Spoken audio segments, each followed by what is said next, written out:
encouragement to continue his sportsmanship and carry on this legacy for his family and also to represent Dominica to the highest level. Thank you.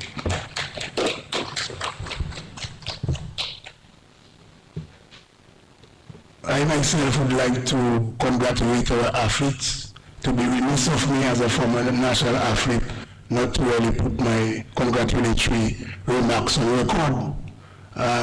For us Dominicans, I think it's a proud moment. So we also want to commend and congratulate our athletes for the Alba Games also. And to the family of Mr. Dr. Boli, we extend our sympathy and do it, although the Prime Minister has said it, but for the entire Parliament, we want to extend on the record our condolences. Confirmation of minutes.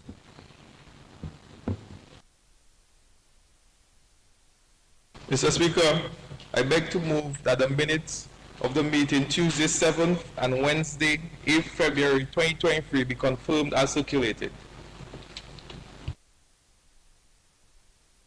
Second.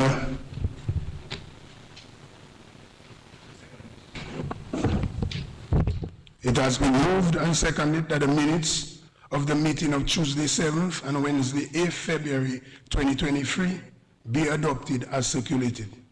Those in favor? Those against? The ayes have it. The minutes is adopted. Announcements by Speaker.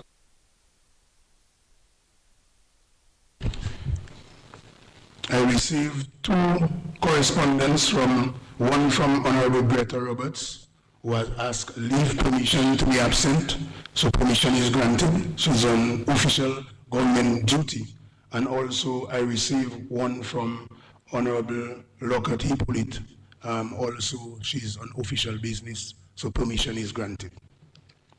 Let's proceed.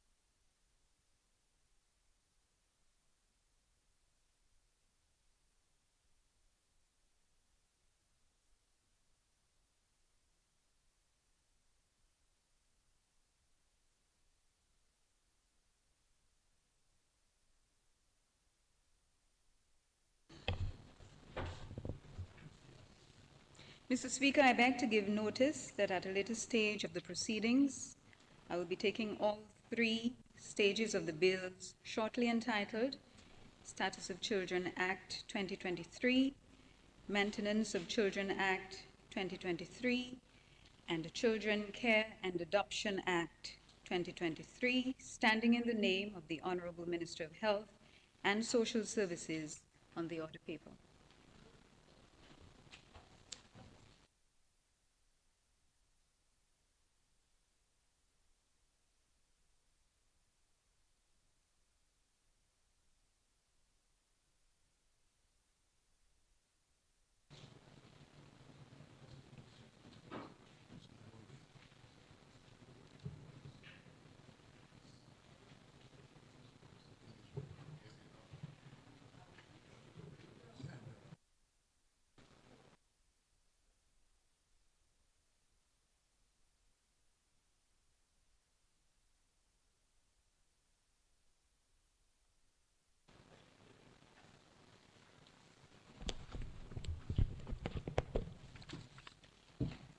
Mr. Speaker, I seek your permission to move.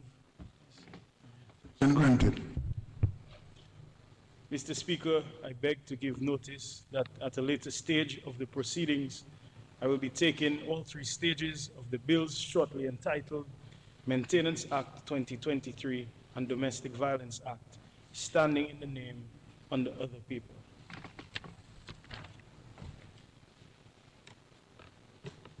Statement by ministers.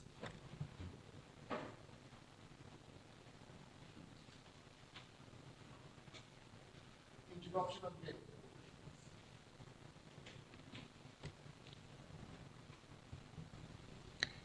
Mr. Speaker, I move that the bill shortly entitled Status of Children Act 2023 be read a first time. Seconded, Mr. Speaker. Status of Children Act 2023.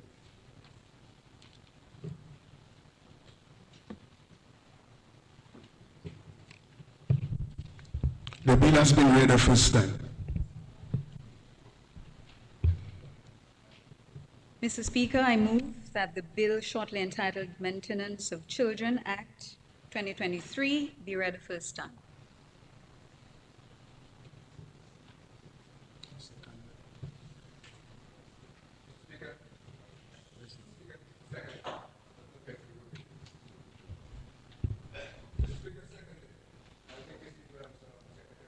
On that line. Maintenance of Children Act 2023.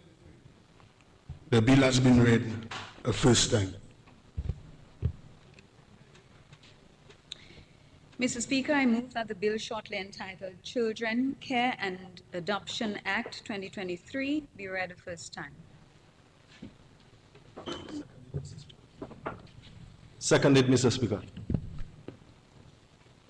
Children Care and Adoption Act 2023. The bill has been read a first time.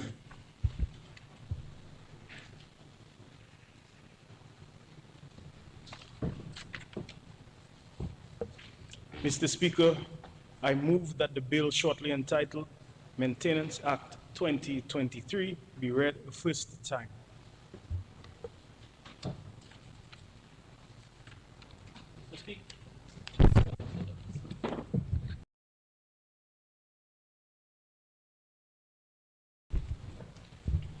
Maintenance Act 2023. The bill has been read a first time. Mr. Speaker,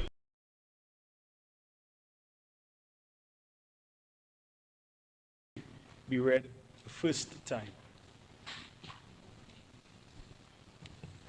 Seconded, Mr. Speaker. Domestic Violence Act 2023. The bill has been read a first time.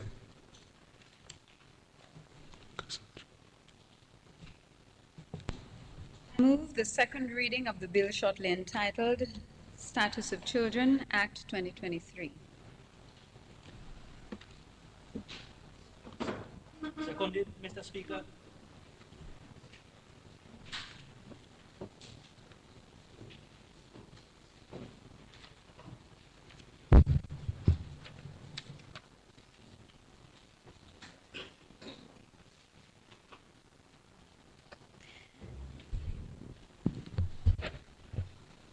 The bills being tabled before the House today are as follows. The Status of Children Bill, Children, Care and Adoption Bill, Maintenance of Children Bill, Maintenance of Spouses and Parents Bill, Domestic Violence Bill. The OECS Commission, in partnership with the Office of the Attorney General, has played an integral role in shaping the various bills before the Parliament, geared at reform of legislation. This is extremely important to consider as the legislative agenda of any nation requires the enactment of new legislation as well as the reform of legislation. The 5 bills which are presented here today all relate to the family and should most importantly be viewed as legislative reform.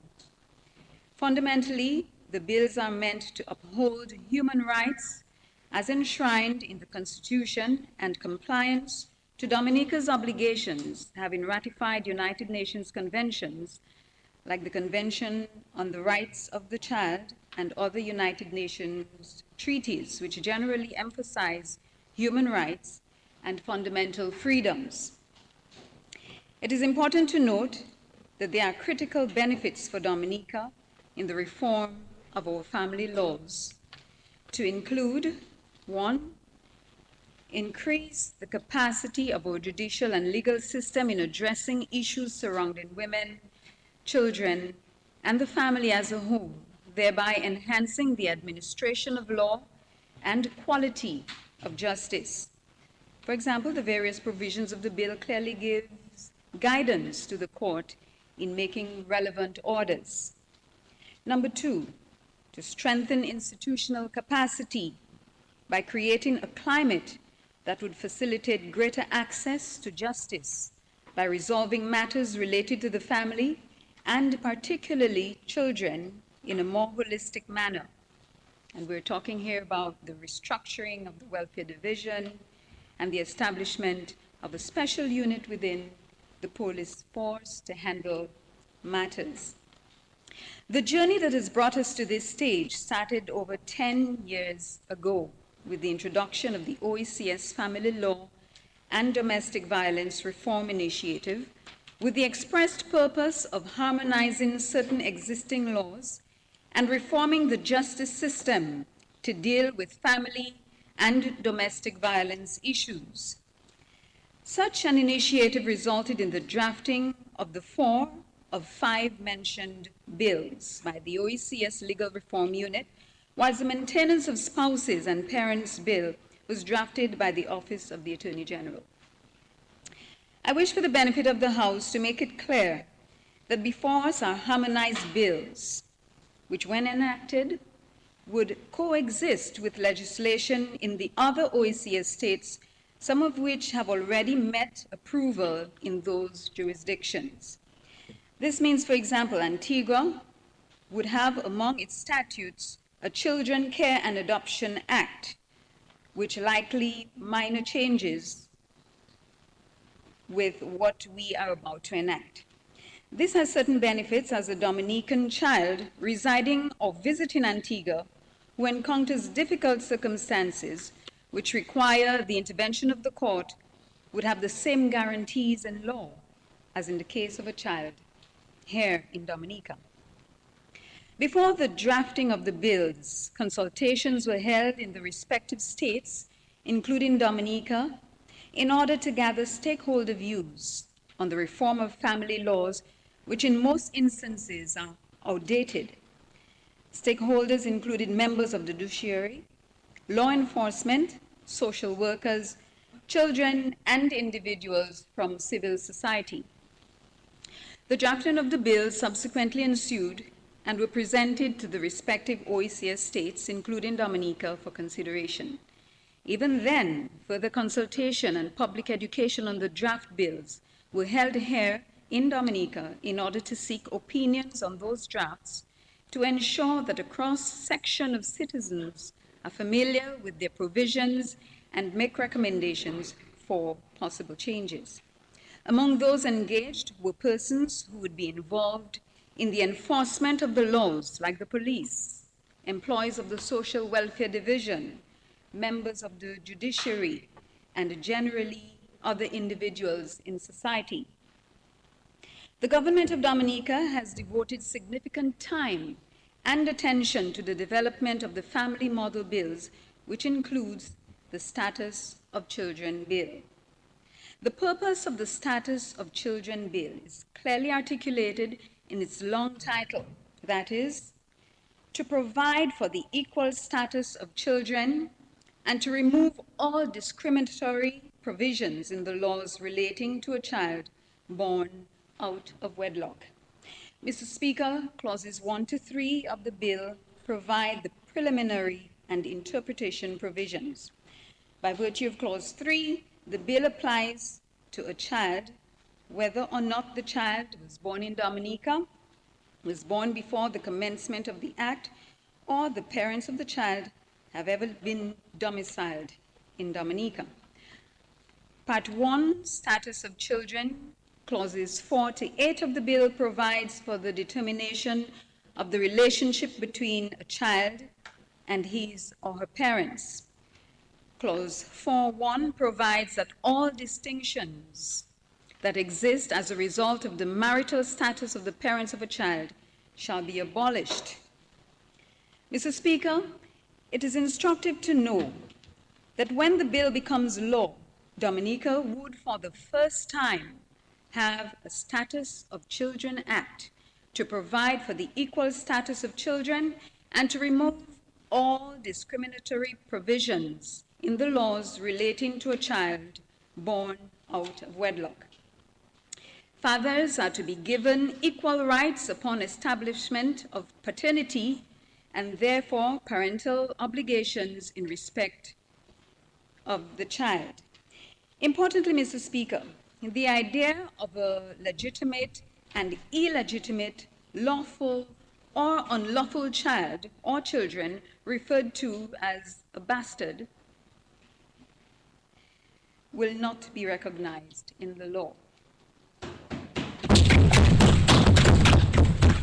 In fact, from the commencement of the new Act, the legal distinction in the status of children born within and outside of marriage would be abolished, and all children shall be of equal status. Clause 5.2 provides that where circumstances exist that give rise to presumptions of paternity in respect of more than one father, no presumption shall be made with respect to paternity. Mr. Speaker, Part 2, Parentage, clauses 9 to 15 of the bill makes provision for the declaration of parentage. Clause 10 provides for instances in which a declaration of parentage may be made to the court. It provides that a person who alleges that a named person is in the parent of a child, alleges that the relationship of a father and child exists between that person and any other named person, alleges that the relationship of mother and child exists between that person and any other named person, or having a proper interest in the result, wishes to have it determined whether the relationship of parent and child exists between two named persons. It may apply to the court for declaration with respect to the same. Clause 11 provides for the medical procedures to be used to determine parentage and states that the court may, on the request of a party to the proceedings, or on the request of a person representing the child, or of its own motion, make an order requiring a testing procedure to be carried out in relation to a person who applied to the court for a declaration. Clause 12 states the matters to be taken into account by the court when making a determination under Clause 11, and the court may, if it considers that to do so would be in the best interest of the child, appoint a fit and proper person to act as the litigation guardian of the child. Clause 13 provides for reports with respect to any parentage testing carried out pursuant to the bill. Clause 14 provides for the approval of laboratories to undertake parentage testing procedures. Clause 15 provides that once paternity is established, the father of a child born out of wedlock shall be, along with the mother of such child, a joint guardian of that child and be entitled to exercise parental rights over that child jointly with the mother. Mr. Speaker, Part 3, Disposition of Property, clauses 16 to 18 of the bill provide for the disposition of property before and after the commencement of the Act, for which this is the bill. Clause 17 provides that for the purposes of administration or distribution of an estate or property, an executor, administrator, or trustee of an estate or property shall, whenever it is material in the circumstances, make honest and reasonable inquiries as to the existence of any person who could claim an interest in the estate or property by reasons only of the provisions of the bill. Clause 18 seeks to protect an executor, administrator, or trustee from an action being taken against them by a person who could claim an interest in property by virtue of the provisions of the bill, where that executor, administrator, or trustee had no notice of the relationship on which the claim is based at the time when the distribution of the estate or property was made.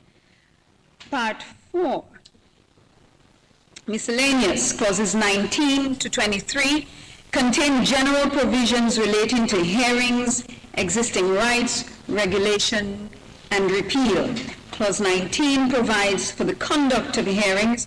Clause 26 to protect rights acquired prior to the commencement of the bill.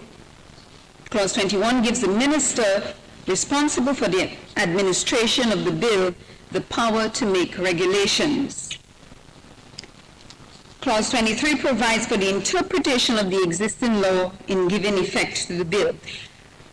Mr. Speaker, at present, the only law which is somehow closely associated with the status of a child is the Legitimation Act, which relates to children born out of wedlock and particularly speaks to rights and legitimated persons to take interest in property.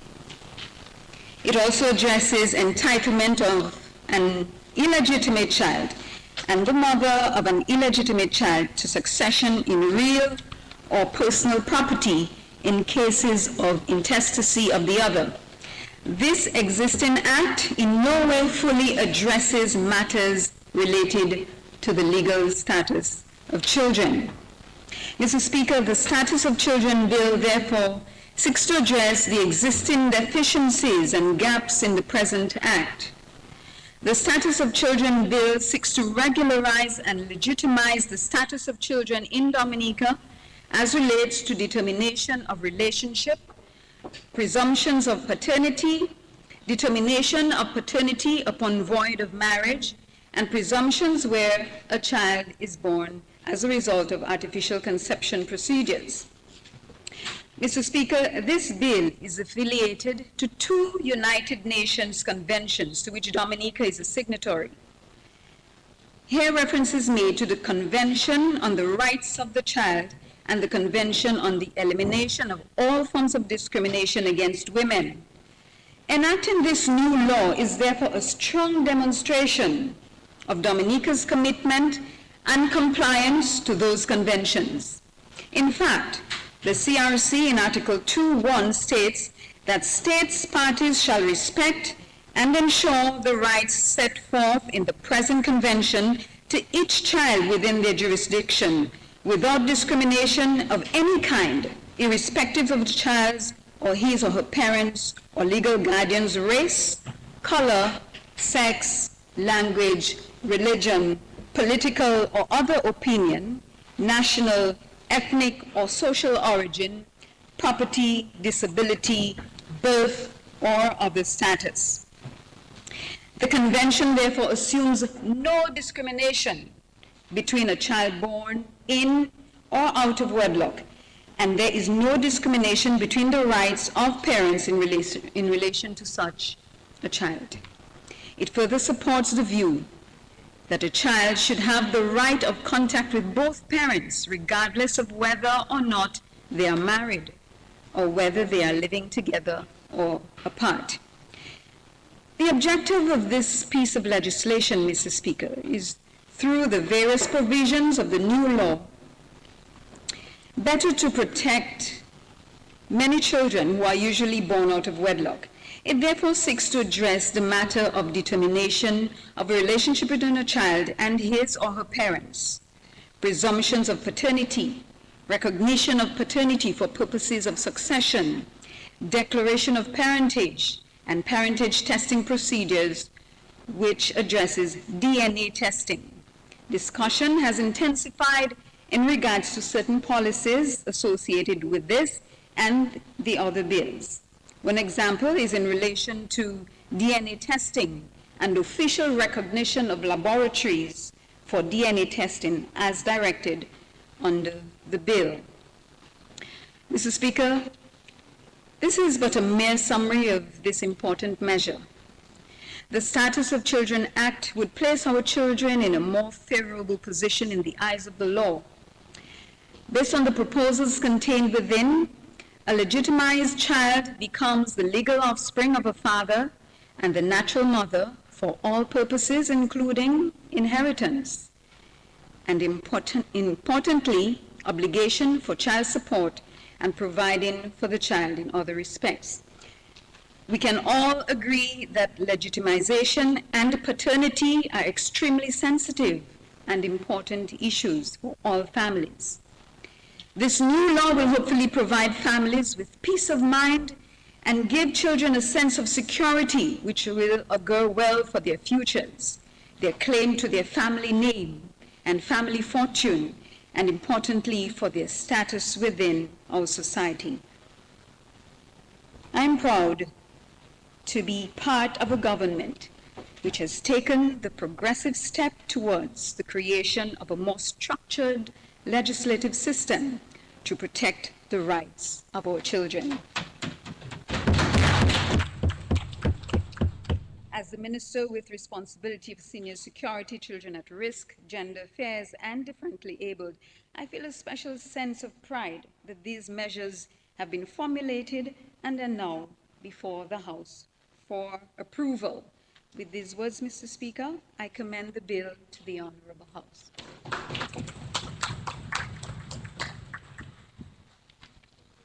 The bill is before the House for debate.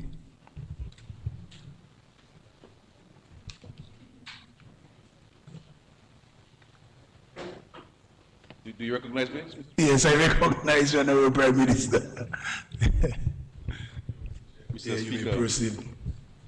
Mr. Speaker, I wish to first of all, if you allow me, to recognize the sincere and consistent advocacy of what we're doing here today by people such as Honorable Alex Boyd Knight, Mr. Martin Anthony, Miss Gloria Augustus, and my deceased friend, Eva McIntyre. I wish to say to Mr. Martin Anthony and Miss Gloria Augustus that the state shall recognize you on November 3rd for your contribution to the children of the country.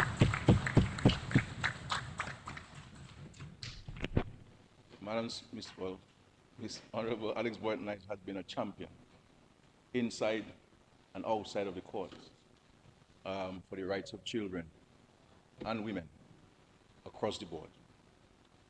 Mr. Speaker, the bills before the House represent this government's long-standing policy of providing care, protection, and security for all our citizens. It is based, Mr. Speaker, on our commitment to ensure that we protect the rights and responsibilities of all families across the spectrum of our society. This DLP-led government, Mr. Speaker, has a proud record of social protection. I refer to the set of policies and programs developed and implemented by this administration aimed at reducing the social and economic risk and vulnerabilities of citizens and enhancing their capacity to protect themselves and enjoy a high degree of comfort and dignity. Whether, Mr. Speaker, is the eradication of pit latrines, whether it's the construction of homes and provision of housing assistance, whether it's access to pipe-borne water and electricity, whether it's free transportation to students attending secondary school across Dominica, free medical care for people 18 and younger and 60 and over, the allowance for people who do not qualify for pensions from 65 years and upwards. The list goes on, Mr. Speaker. These are some of the programs: the regularization of squatters, bringing a sense of dignity and pride and independence to our citizens across the board. So our comprehensive social protection system covers all segments of vulnerable people, including the unemployed, disabled, sick, aged, single parents, and children. Similarly, Mr. Speaker, the bills before the Parliament meet our objectives to create fair and equitable systems in which all citizens are accounted for and their rights prioritized. I believe, Mr. Speaker, this is a red letter day for people in our country, especially the vulnerable. The series of laws, therefore, offers protections for spouses in divorce, parents and grandparents unable to care for themselves, children who are abused and neglected, and victims of domestic violence. By bringing these measures to the Parliament, we are, as a government, demonstrating our seriousness about the protection of our children, women, and elderly, whose rights are most often trampled upon. Recognizing that strong family units must exist for societies to thrive, we have provided the structure to help family members navigate the legal issues of family life by setting out their rights and responsibilities to each other, as well as providing a framework for resolving disputes through court mediation.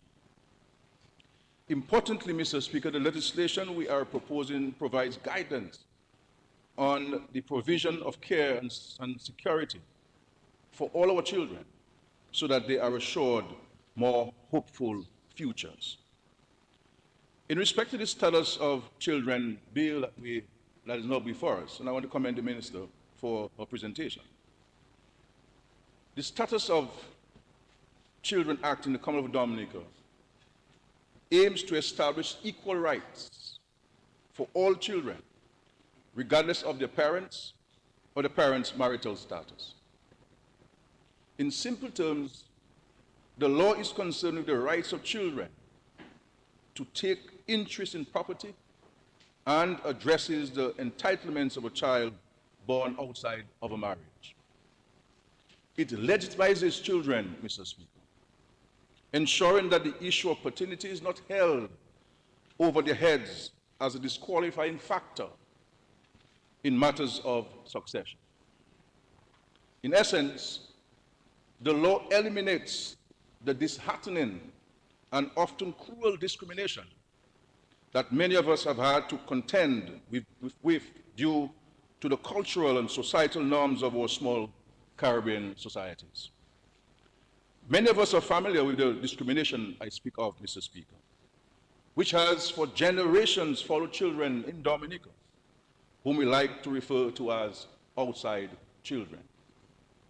In fact, several of us here may be all too familiar with what it means to be an outside child, looked down upon and made to feel less than, and in many cases ostracized by our very sisters and brothers who were fortunate to be born as legitimate heirs of our fathers.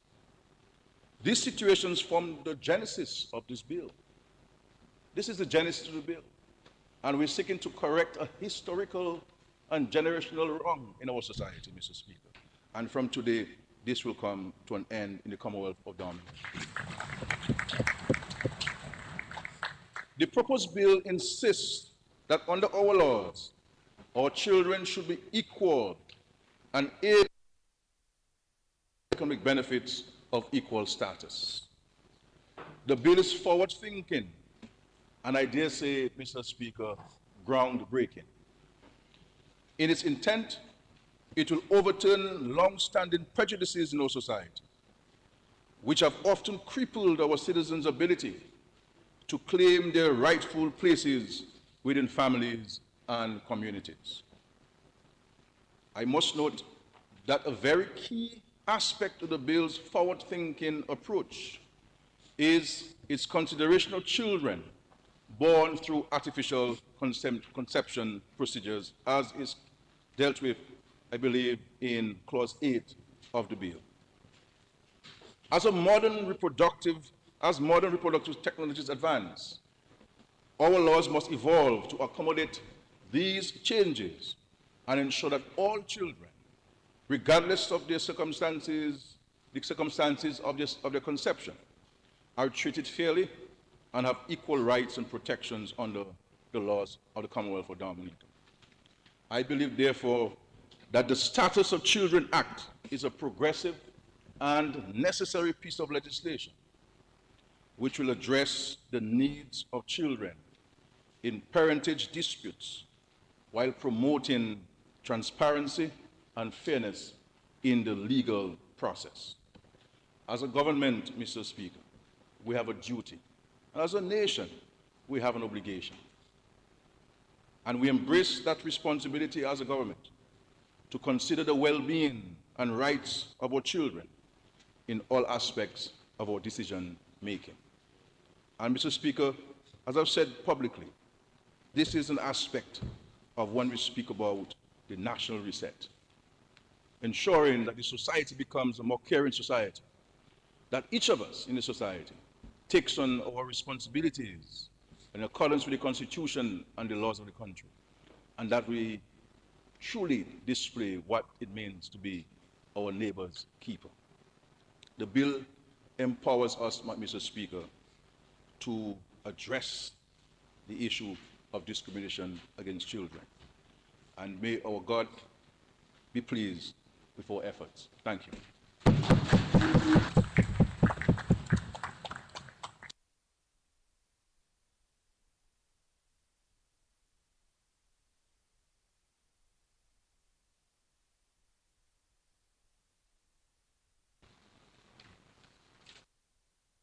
Senator Paris, proceed. Mr. Speaker, other members of the Parliament, I rise to make some brief contributions on the bill that is currently before the House for debate. Firstly, Mr. Speaker, let me congratulate the administration for such a timely piece of legislation. Also, Mr. Speaker, I would like to beg for your permission to refer to my notes from time to time. Permission granted. Thank you. Was it a timely piece of legislation that looks towards securing the future of this beautiful nature isle? As remarked by the Honorable Prime Minister, a lot of children, many of us who are here in the hearing of these presentations, have been victims and have suffered from the lack of legislations like these in the past. And it is important, Mr. Speaker, to recognize the initiative to have these issues regularized, ensuring that children in Dominica, like the minister said, even those who are not born here and other issues surrounding that, will have legal status, will have not just legal, but equal status across the board. That is something worth commending, because that is what helps to secure the future of this great country that we have grown to love. It is an important step towards building a fairer and more inclusive society that recognizes the dignity and the worth of every child. Mr. Speaker, the good book that we read and we fashion our lives after remarks that children are a heritage of the Lord, and the fruit of the womb is his reward. This piece of legislation is a demonstration that we are good people of good Christian conscience, and we don't only want to recognize and show gratitude to the Almighty during our times of worship, but we want our legislation to also reflect our gratitude to God for the rewards that he has given to us in our children. Therefore, Mr. Speaker, it will take a tremendous amount of private and public sector support from the relevant organizations to improve our collective outlook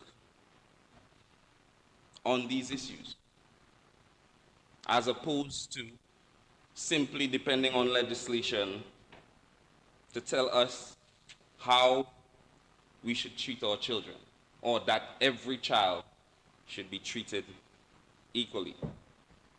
As expected, Mr. Speaker, there will be individuals and groups of people who will have some oppositions to this type of legislation, and that is simply because of their traditional beliefs. That children born out of wedlock somehow don't have the same rights as children who are born in wedlock, as if there is some separate process that happens to make those children come about. So, Mr. Speaker, it is important for us to recognize that it is going to take a lot of private sector support from the churches and other religious organizations to assist our families and our people in elevating our approach to these issues. Our guidance counselors, our police, the welfare organizations need to be given adequate support both from the administration and from the community to ensure that when we're dealing with these social issues, that they're dealt with adequately. Mr. Speaker, it is important to note that the legislation will not or may not be able to adequately address the issues of the social stigmas that will for some time continue to rest on these children. So, like we've heard, it is going to take a community. It's going to take the community effort to ensure that while we have legal redress in some cases, or in most cases, that the things that we can't take people to court for as it relates to stigmas and discrimination against children, that they are addressed. And all of us put all our hands on deck to make sure that we protect and respect the rights of our children. Mr. Speaker, I'm going to need some help with this, and maybe Honorable Frederick may be able to give me some help with that later. But there are a group of children who have a specific type of vulnerability.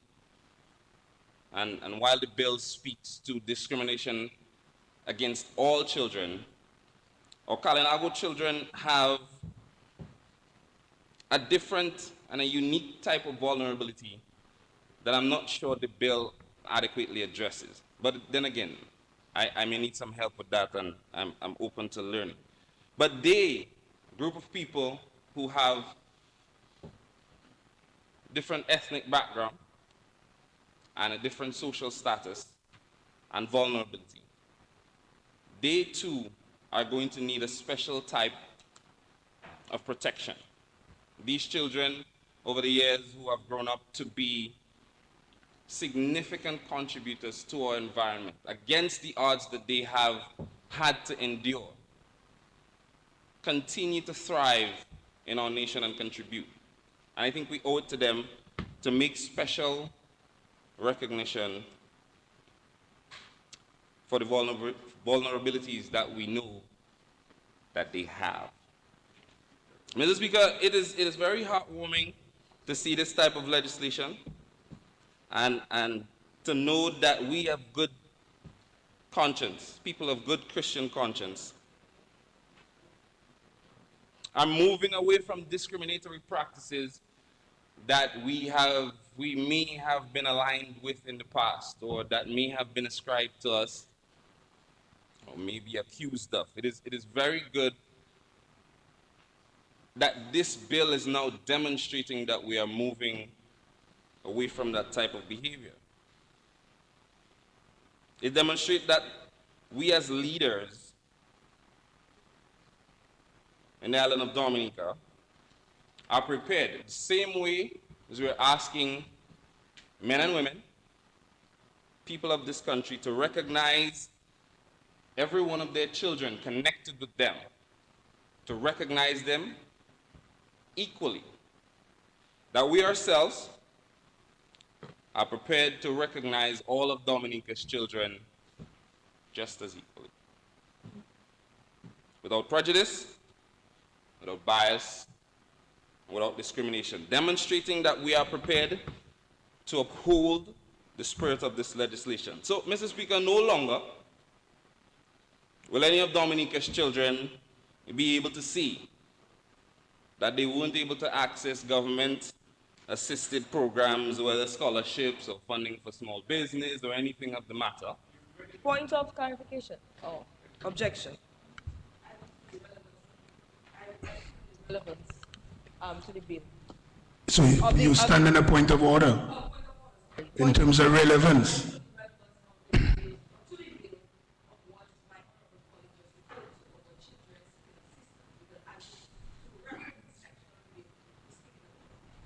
Yes.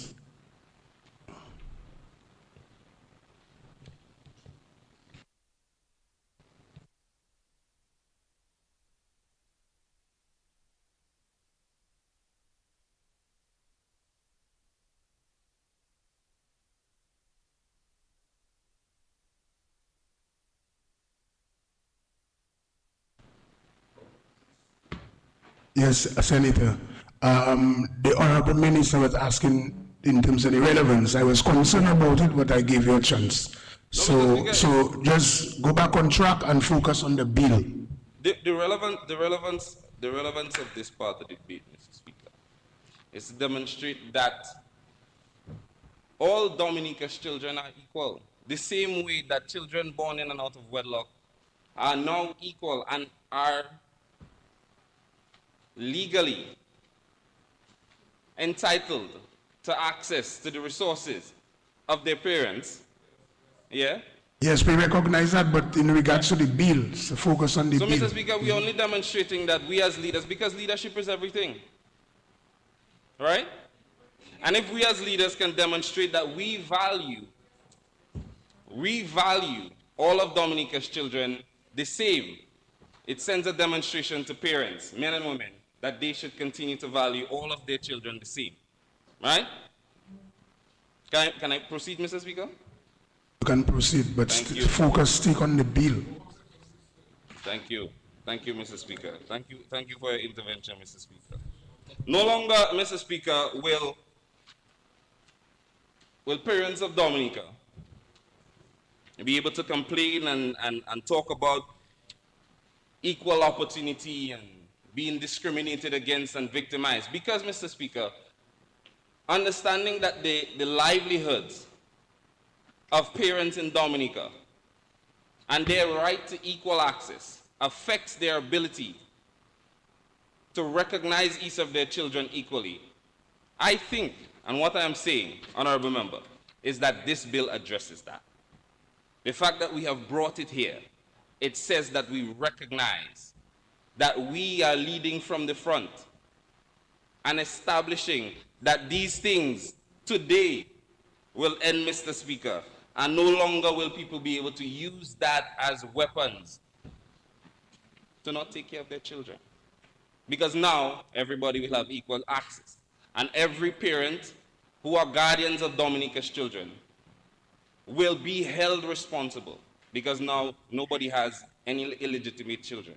And all of Dominica's children are legitimate. And we as administrators, we as legislators recognize that by bringing this bill before the House. Right? So, Mr. Speaker, I welcome the legislation. It is an important step towards promoting legal equity of all children. And I look forward to its implementation and enforcement. It goes without saying, Mr. Speaker, that there will be some challenges, as there might be some loopholes regarding individual children who feel they have been discriminated and how they will go about seeking redress in the future. Of course, we will face some social, political, and practical challenges in its implementation. And of course, the administration alone cannot implement and change the status quo. It needs the help of the community. But this is a step in the right direction. I look forward to the leadership of this country leading the way in ensuring that the rights of all Dominica's children are fully protected and that all Dominica's children are treated equally. Thank you.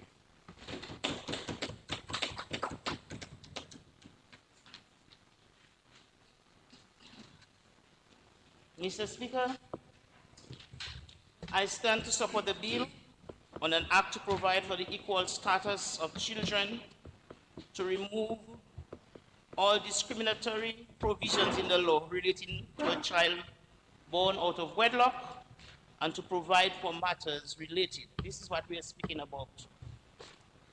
Mr. Speaker, if these bills are tugging at a person's cognitive domain more than the affective domain, we are missing the point. This is not about knowledge and spinning things around. This is about putting the best interest of our children in front.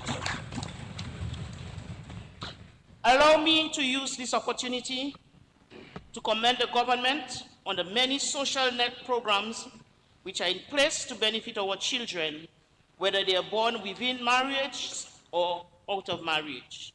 I speak about the uniform program, text scheme, transportation allowance, school feeding, snack program, free medical care for those under 18, as you heard the Prime Minister outline, transfer fees to secondary school, increased access to early childhood education, special teachers assigned to students with special needs, universal primary and secondary education, free tuition at the Dominica State College, and this is just to name a few. I express gratitude on behalf of the constituents of Cassibrus, because all are benefiting from at least one of these programs.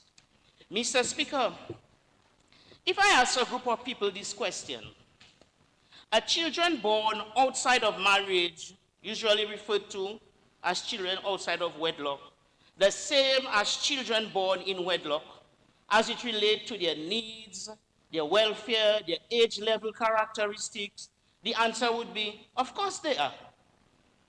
And I maybe would ask, should these children enjoy the same rights and entitlements? The answer would be, of course. Then I ask the question, can these children inherit their father's estate, or are they entitled to full support from their father? Then the argument begins. Mr. Speaker, this is the argument that this bill seeks to clear once and for all. Mr. Speaker, for too long, children born out of wedlock suffer at the hands of stepmothers, and I've never read a story about the wonderful stepmother, always the wicked stepmother. Grandparents, other relatives, and people in society. These children are called names such as half-brother, half-sister, bastard, and in patois, enfant bata, illegitimate, unlawful. Mr. Speaker, we will address the issue of child abuse in another bill, but just allow me to mention how these names can be a form of mental abuse for these children. These names damage the self-esteem of children, and that is a form of abuse.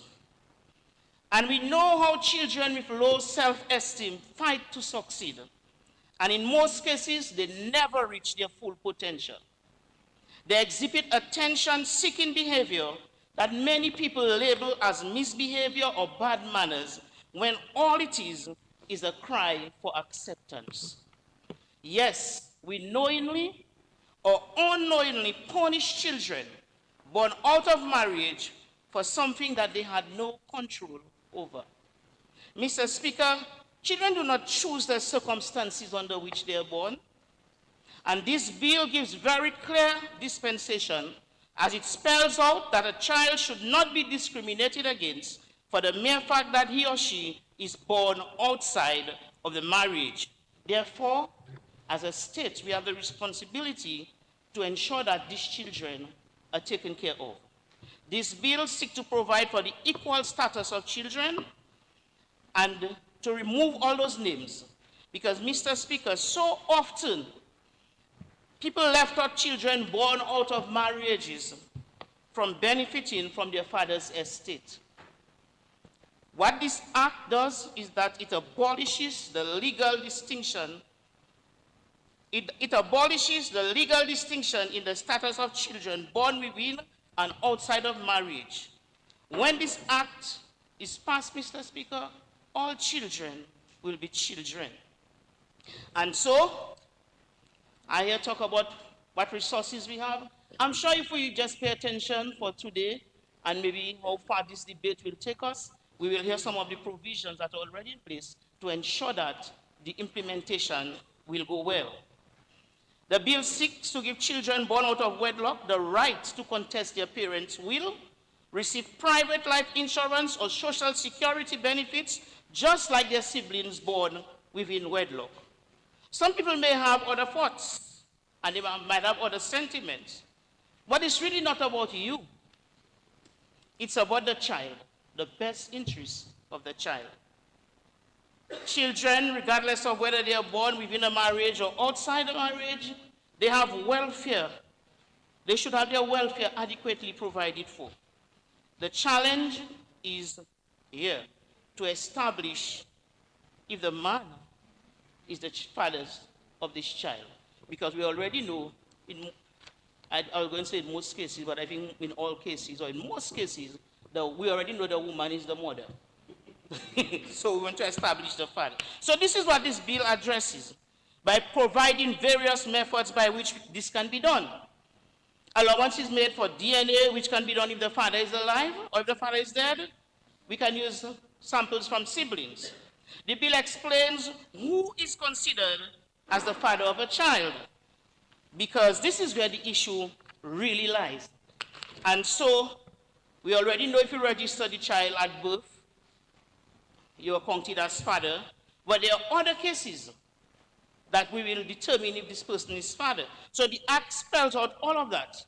And as we take our time and read through it, we read things like if he was married to the mother of a child at the time of the birth of the child. We will see many other ways in which you'll be considered to be the father.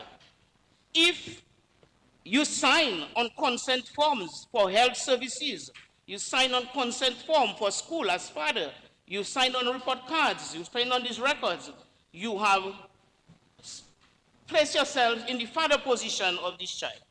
The person who is alleged to be the father of the child, if by his conduct, you walk him to school, you walk her to school, you sign, as I said, on health reports, on report cards, then you are considered to be the child father. The bill outlined, and there are lots of other examples that we should take our time and read, because I find it's very reader-friendly, this one. This bill outlines the circumstances under which a person may apply to the court for a declaration of parentage. Mr. Speaker, the court can make the declaration of parentage if it is satisfied that the relationship exists. Mr. Speaker, any declaration of parentage can be revoked.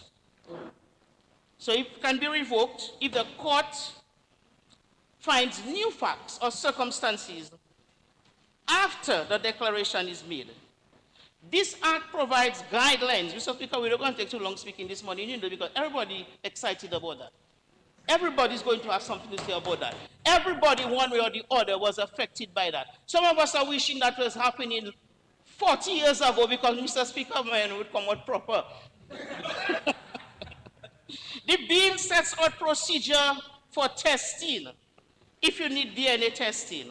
So this morning, Mr. Speaker, we're not going to take too much time so that all of us can be saying the same thing. That's why I just skip out some of my notes. What I'm saying this morning, despite the prevailing view, children born to unmarried parents are commonplace. Some people think that that's okay, that's common. But these children in that category, they have been treated poorly by both society and the law. So, Mr. Speaker, this bill is very progressive, as it ensures the protection and the promotion of children's rights. And it also lightens the burden of mothers who, in most cases, they have to carry the heavy burden of having to raise children single-handedly. This bill seeks to provide for the vulnerable children. And as we heard from Senator Parrish, children are heritage. If we go through the Bible, God has a lot of things to say about children, to the extent that if you offend one of those little ones, better you tie a stone around your neck and go and drown yourself instead of doing that. So this morning, Mr. Speaker, I think that God is well pleased with us.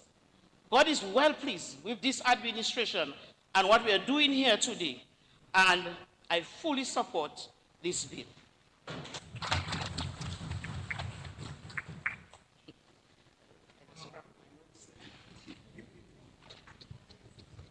Honorable Charles, I recognize you can proceed.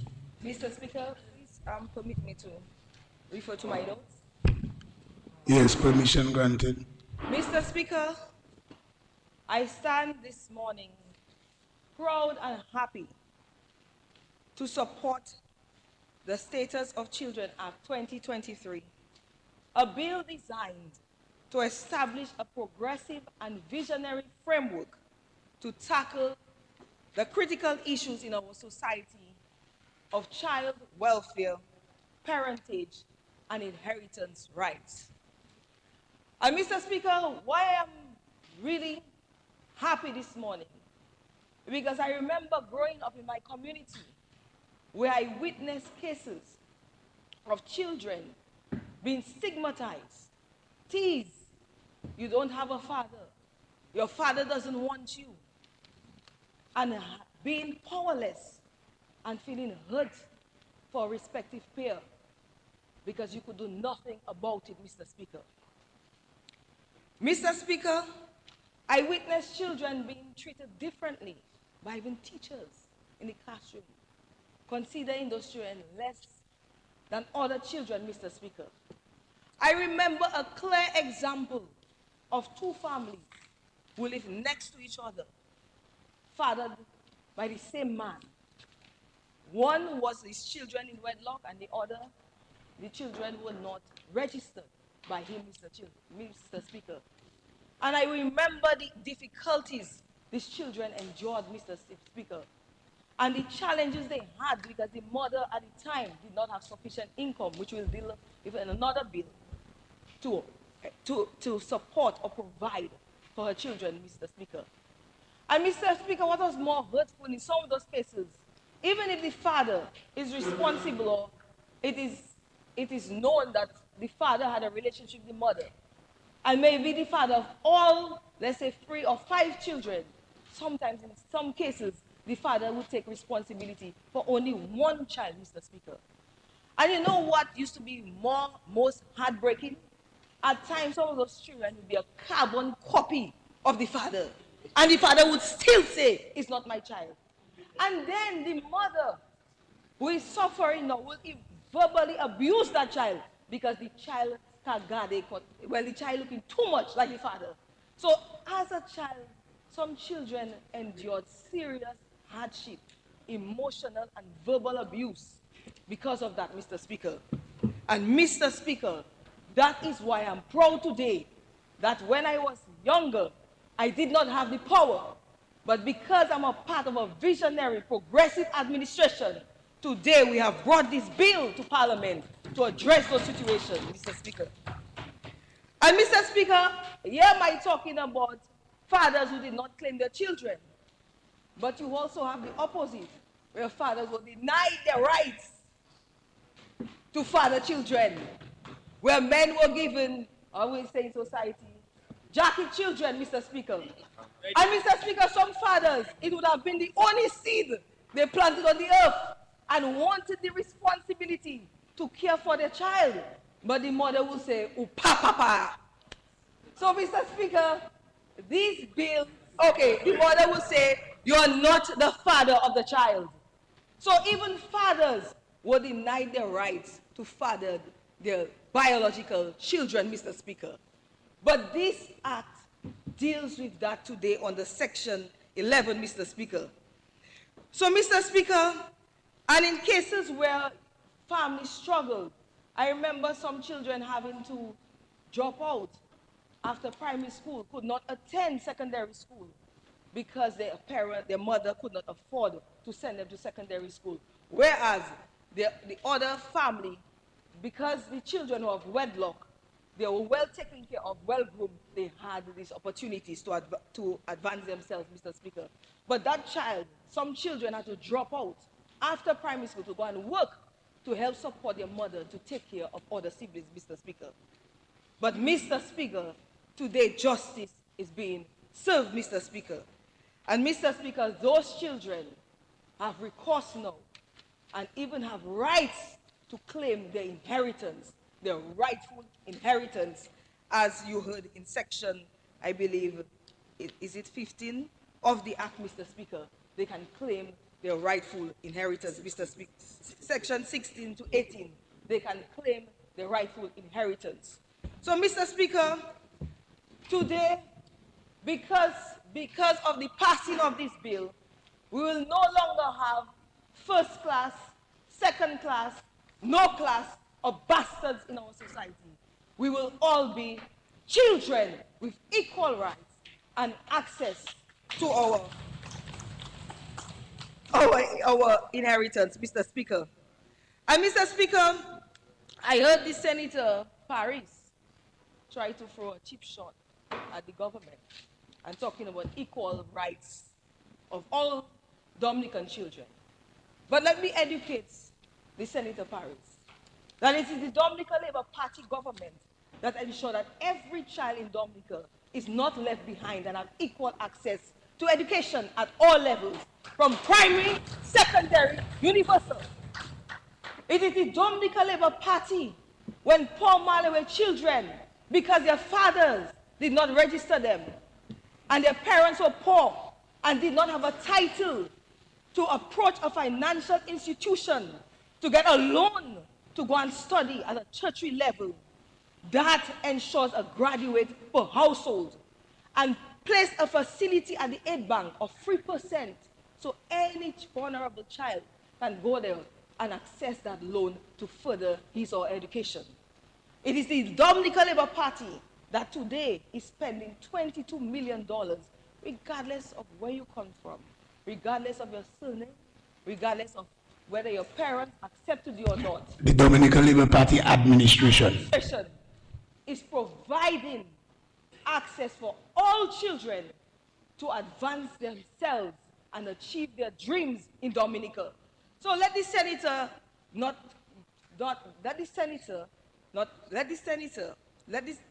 the senator, do not come here when we are discussing a serious bill to correct the ills of our society and use that opportunity to score cheap political points. It is not necessary. This is a bill today that some people will be listening about this act and healing will be taking place in their lives. Families will be bonding today because of the passage of this bill. We have to understand the pains and sufferings children went through, and today we talk about mental cases, depression. But a lot of those issues were caused by broken homes and homes who could not properly care for their children, households, single parent households. And as I'm on my feet, Mr. Speaker, let me congratulate all the single parents, especially mothers in our society, in those struggling times, tried their best and did their best for their children, Mr. Speaker. And we have many examples in society where children rose above their circumstance, even if they had sugar water to drink when they were going to school, and did well and excelled. And so today, Mr. Speaker, as my Honorable Octavia Alfred said, there are many of us to speak, and I don't want to repeat, but I am proud to be a part of a progressive government that even considers children born by artificial insemination, Mr. Speaker. What a thing today that we are doing in this House, Mr. Speaker. So, Mr. Speaker, today we have given power to the powerless, and I am a very proud member of the Dominican Labour Party administration, and to be in a House today, passing a bill which 30 years ago I was powerless to do. Thank you, Mr. Speaker.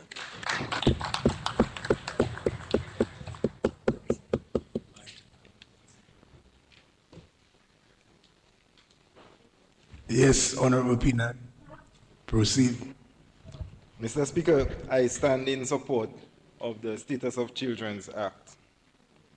And Mr. Speaker, I also beg your permission to allow me to refer to my notes from time to time. Permission granted.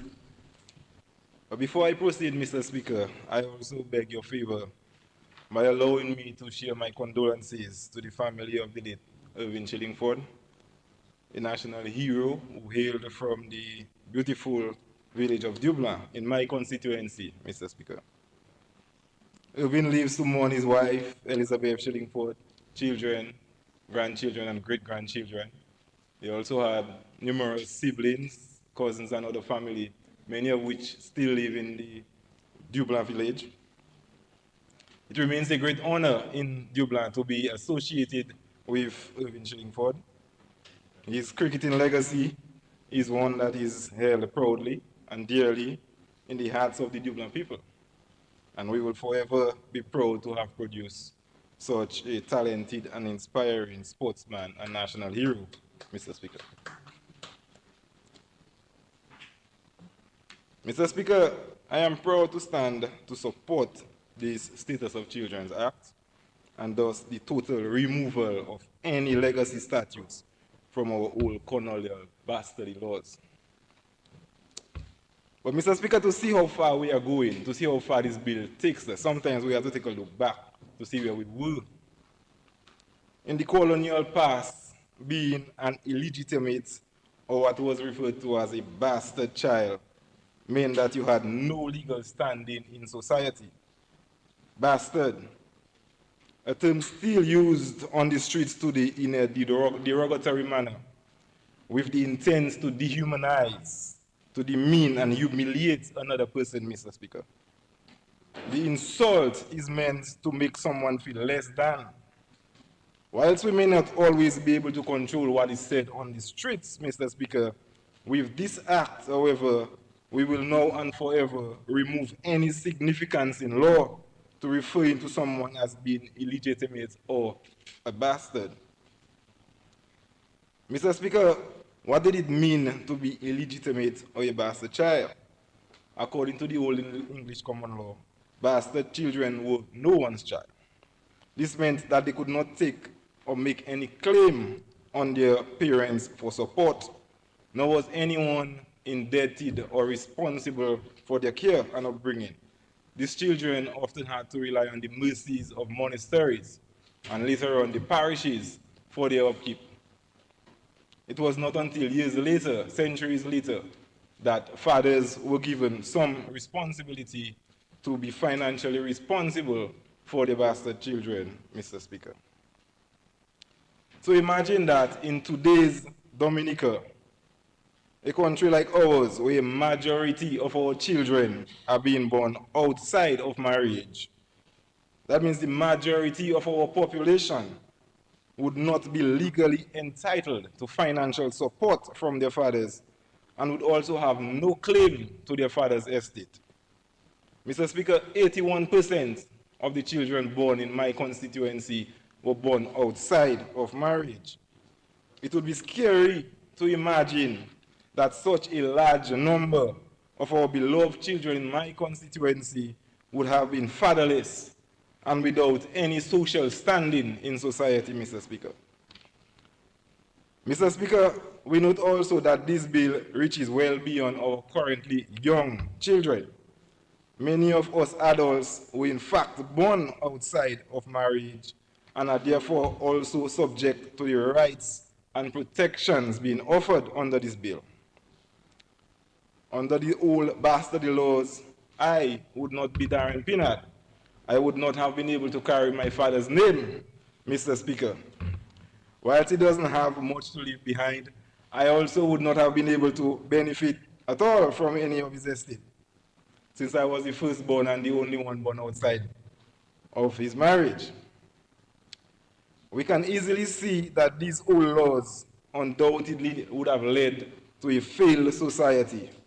We would be a country with exorbitant crime rate, lawlessness, and chaos. But even worse, Mr. Speaker, we would be what could be described as a heartless society. With this act, we become a gentler and more caring society, Mr. Speaker. Mr. Speaker, Part 1, Section 4 of this act removes any legal distinction between children born inside or outside of marriage. All children, regardless of circumstances, are equal under this act. Mr. Speaker, this law also brings us into compliance with the international treaties such as Article 25 of the United Nations Universal Declaration of Human Rights, which states that, I quote, all children, whether born in or out of wedlock, shall enjoy the same social protection, end quote. The bill presented, therefore, in every material respect ensure that the highest level of rights to every one of our precious children is granted, Mr. Speaker. Mr. Speaker, it is this and other such similar acts that serve to ensure that a majority of our population are bestowed the full protections and rights available to all persons in line with the absolute highest international human rights. The act is one that should undoubtedly be celebrated by everyone in this country. And Mr. Speaker, the act not only establishes the equal rights of all our children, but in Section 10, it also provides the right for essentially anyone to apply to the court for a declaration of parentage within reason, of course.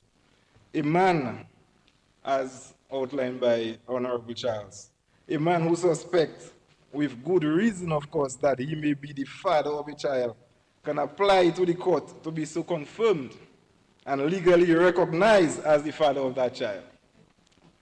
Also, a person may apply to be recognized as the biological child of a man who is suspected to be her father. So, Mr. Speaker, let's just say that there have been circumstances where there might have been some confusion as to the paternity of a child, leading to that child probably growing up without a father. However, in our small society, things do not always stay hidden or under the covers. So you might have heard rumors, or you might find you have a striking resemblance to somebody. So under this act, you have now the ability to apply to the court to have said person tested and have your paternity either confirmed or refuted, Mr. Speaker. In such a case, the court would direct that a testing procedure is carried out, and if the potential father refuses to carry out the test, then the court can use even that information to come to its own conclusion in deciding whether or not that person might have to be recognized as the child's father. The great thing about that, Mr. Speaker, is that when a man is legally recognized to be a child father, he will then go on to enjoy the same rights and access and privileges to that child as the biological mother has, Mr. Speaker. So, Mr. Speaker, in this, as with everything we note that this Dominican Labour Party administration does, it is in the best interest of our most vulnerable citizens. And we are not in this business to embarrass anybody. So in Part 4 of the Act, there is assurances that any proceedings held and such similar proceedings will be in a closed court, and the court would prohibit any publishing of information without its authority. So we have to make sure that these proceedings do not go on to embarrass any child. Imagine that maybe you applied to confirm whether a man was your biological father and the results are false. It could be a little bit embarrassing, but we do not want to deter anybody from submitting that application, so these proceedings would be a matter of held in confidential setting, Mr. Speaker. So what this act does, Mr. Speaker, is to increase both recognition and accountability between a parent and a child. And I am pleased to be part of this progressive Dominican Labour Party administration for bringing this act before this honorable house, Mr. Speaker. An act that has the power to bring families together and to ensure that our children are well cared for and that we live in a more caring, a more just, a more human society, Mr. Speaker. I thank you.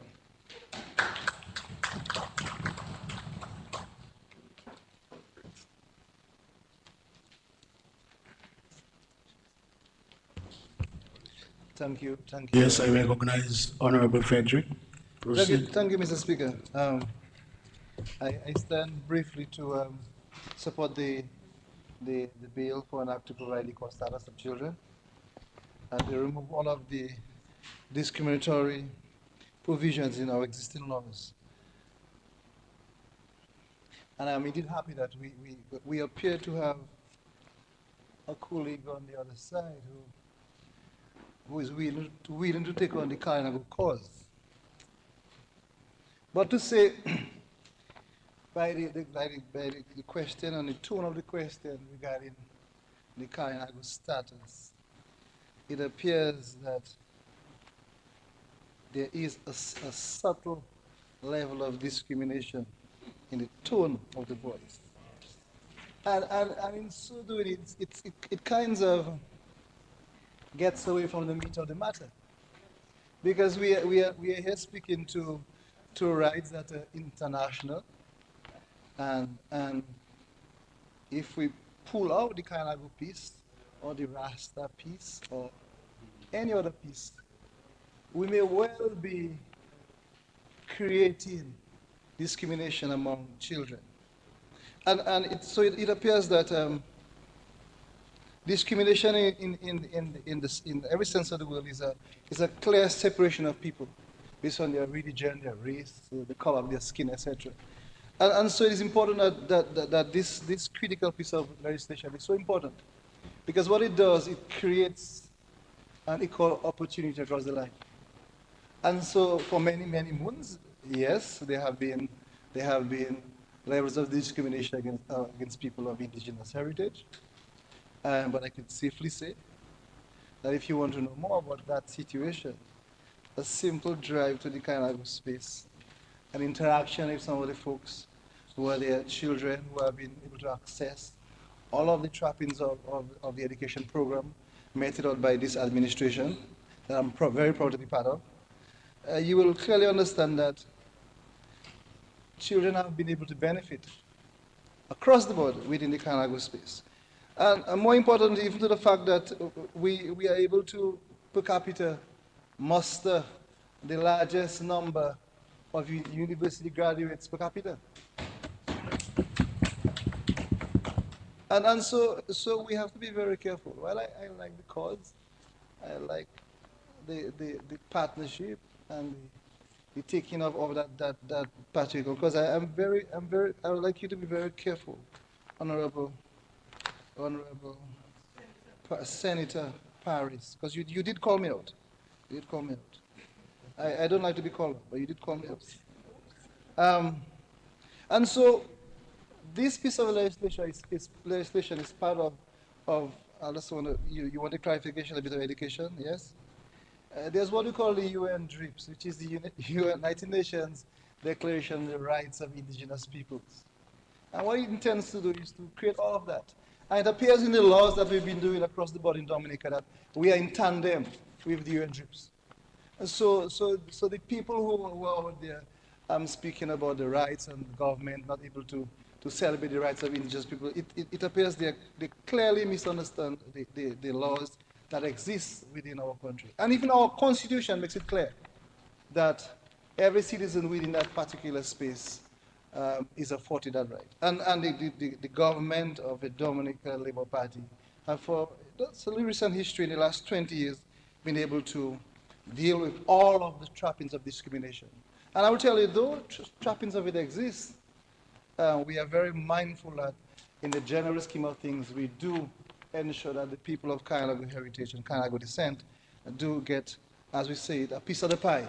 And so we will continue to remain equal citizens in our country, and we will not be victims or will not accept the subtle levels of discrimination that some of us may try to insert in a conversation as we seek to build our climate resilient country, build our first international airport, and all of those wonderful things that we can do as a nation. So Mr. Speaker, thanks for the opportunity to share, and I'm inviting the Senator Paris into this space, and we could do a wonderful, we can create a new narrative, a new understanding of what it is that defines Kainago people and their space within the white equivalent society. Thank you very much.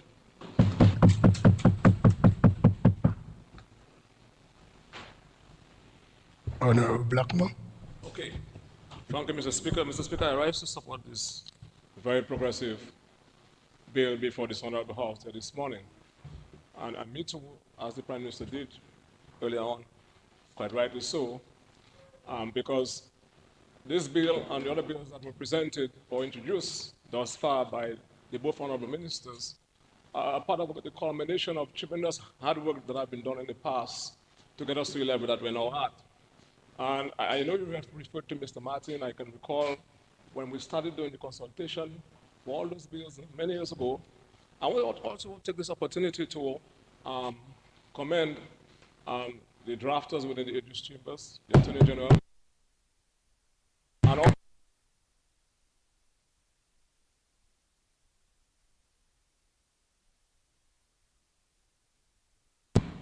some of those who are not here with us today, the past Minister Honorable Douglas, Your Excellency Francis Barron, the Attorney General, and yours truly, who chaired, and also the Permanent Secretary of the Ministry of Legal Affairs and National Security, who served as the Secretary to that committee.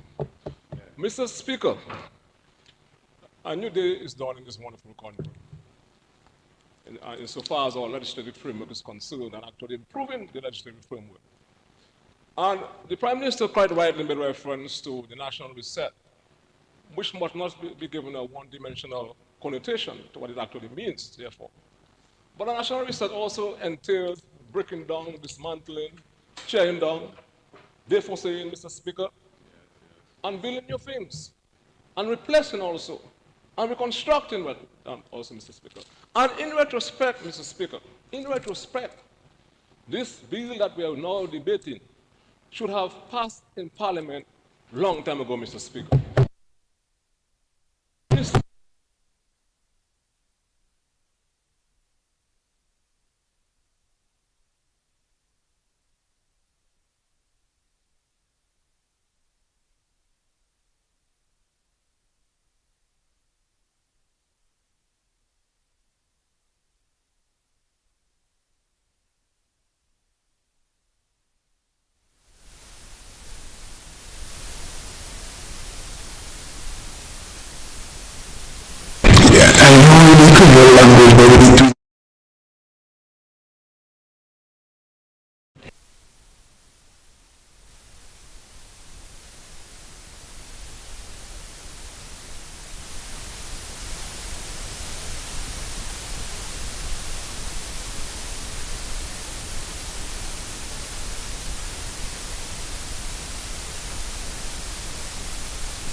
Once you're wearing glasses, you're very bright.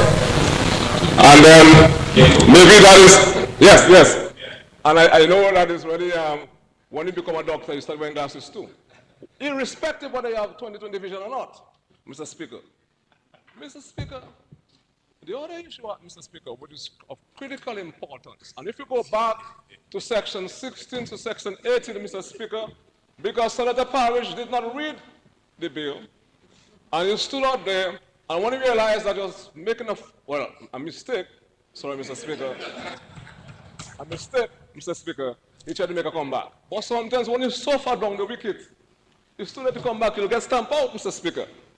So, Mr. Speaker, if he refers to section 16 to 18, that speaks to the disposition of property, income, gift, you realize that a child, notwithstanding the fact that that child may be born out of wedlock, Mr. Speaker, has equal rights. And further, Mr. Speaker, that the executor or the administrator has to honestly search and to inquire that you have people, namely children, who may have interest in the estate of the parent. Well catalogued and well inscribed in the proposed measure before this honorable house, Mr. Senator, you're a scientist, an engineer, and science is based on research and observation.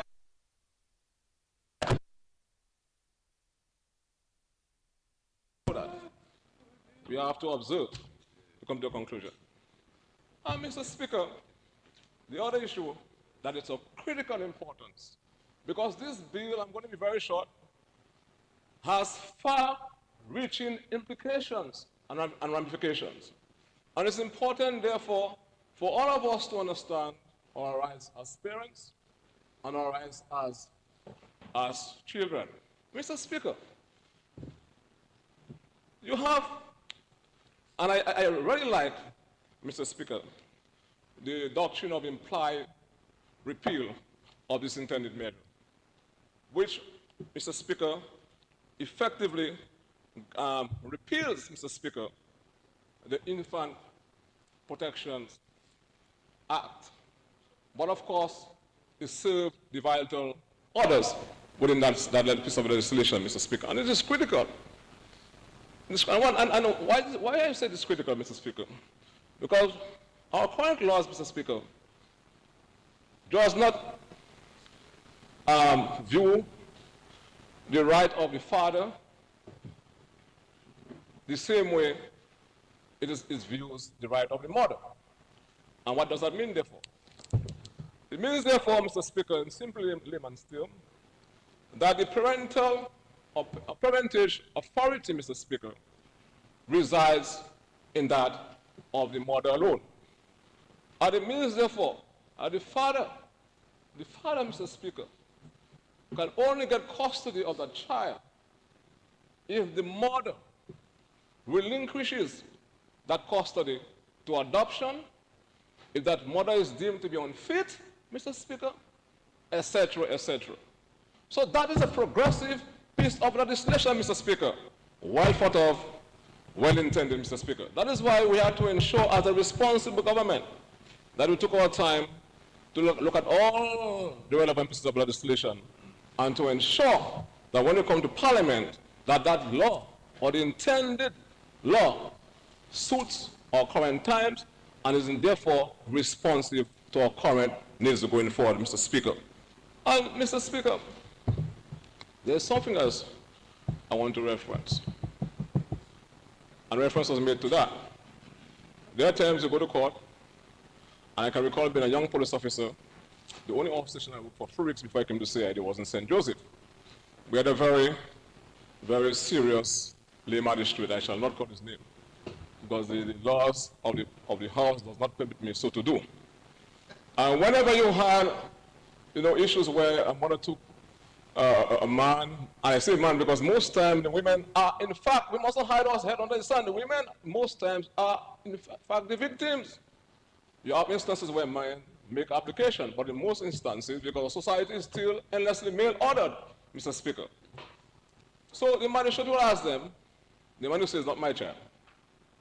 And the magistrate ask you, did you pass there? Did you pass there? The man says, yes, I passed there a few times. You say, Zanfan, I say, child. Child is yours. That now codifies the authority and the power of the court, Mr. Speaker, to give directive to ensure or requiring a father, wherever a mother, to go to do the medical procedure test, we call it paternity test, to find out. I know of a story, Mr. Speaker, that a mother gave birth to twins. And the father claimed one, he said, one is mine, one is not mine, Mr. Speaker. I'm not a medical doctor, but you're laughing. Those are the realities. And that is what we are trying to close. Because a child did not ask us to come on this earth. We, by our own actions and intention, whether we were drunk, whether we were sue, Mr. Speaker, and we say we did something and a child come, you have to ensure that you take care of that child too, Mr. Speaker. And that is seeking to reverse that and to put the welfare of that child first and foremost, Mr. Speaker. So, he said one was his, one was not his. They both looking alike, and Mr. Speaker, but that now will change that, and the court will be able to determine, based on the results of that technical and medical testing, Mr. Speaker, that that child belongs to whoever, and to rule in favor of the child, Mr. Speaker. So, Mr. Speaker, I wanted to say these few words because, and not to be long, because I think the introduction of the bill, and Mr. Speaker, as I said,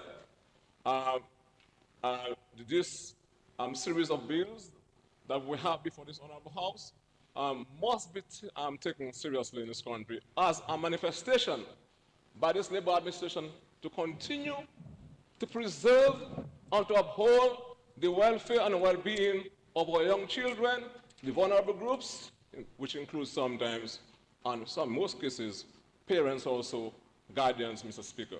And Mr. Speaker, I support this measure before this Honorable House, Mr. Speaker.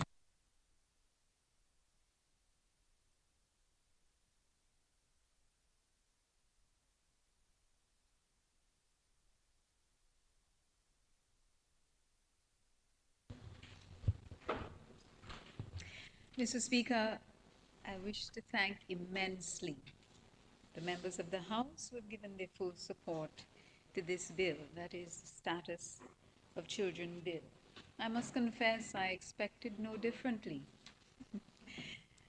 As I wind up this debate, I wish to emphasize just two things. That the purpose of the soon-to-be enacted law, which would be a first for Dominica, is to address in law the matter of equality and social acceptance of children and to remove all discriminatory provisions in our laws relating to a child born out of wedlock.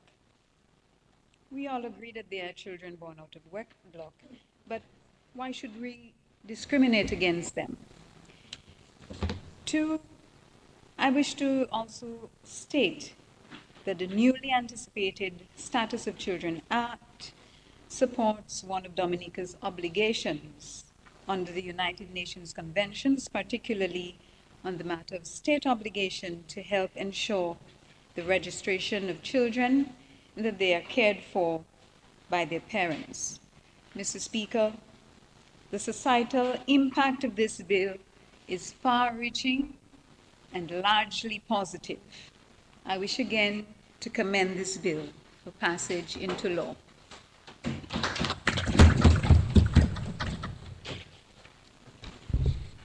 This concludes the debate. It has been moved and seconded that the bill shortly entitled Status of Children Act 2023 be read a second time. Those in favor? Aye. Those against? The ayes have it. The bill will now stand to Mr. James.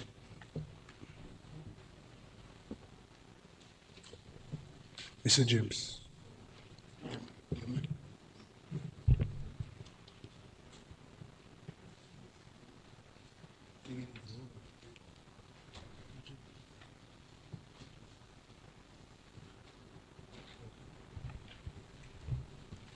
Read it. Status of Children Act 2023.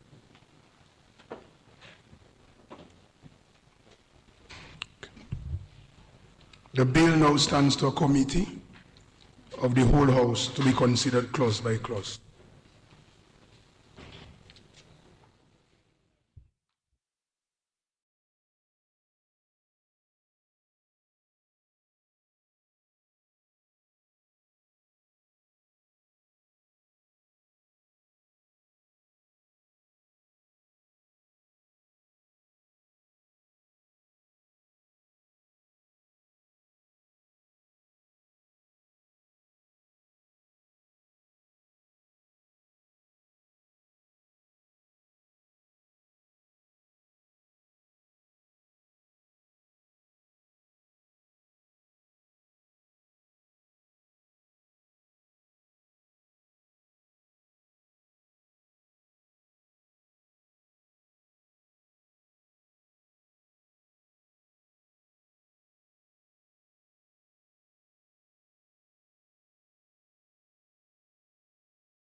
Status of Children Act has passed the committee stage with amendments.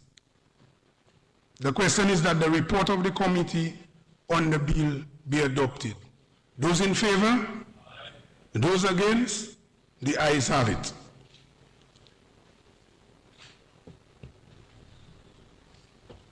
Mr. Speaker, I move that the bill shortly entitled Status of Children Act 2023 be read a third time and passed. Second. Seconded, Mr. Speaker. It has been moved and seconded that the bill shortly entitled Status of Children Act 2023 be read a third time and pass. Those in favor? Those against? The ayes have it. Status of Children Act 2023. The bill has been read a third time and passed accordingly.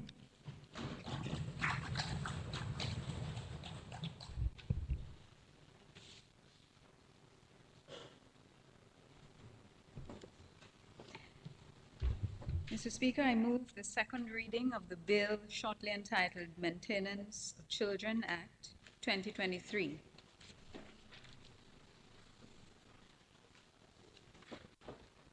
Seconded, Mr. Speaker.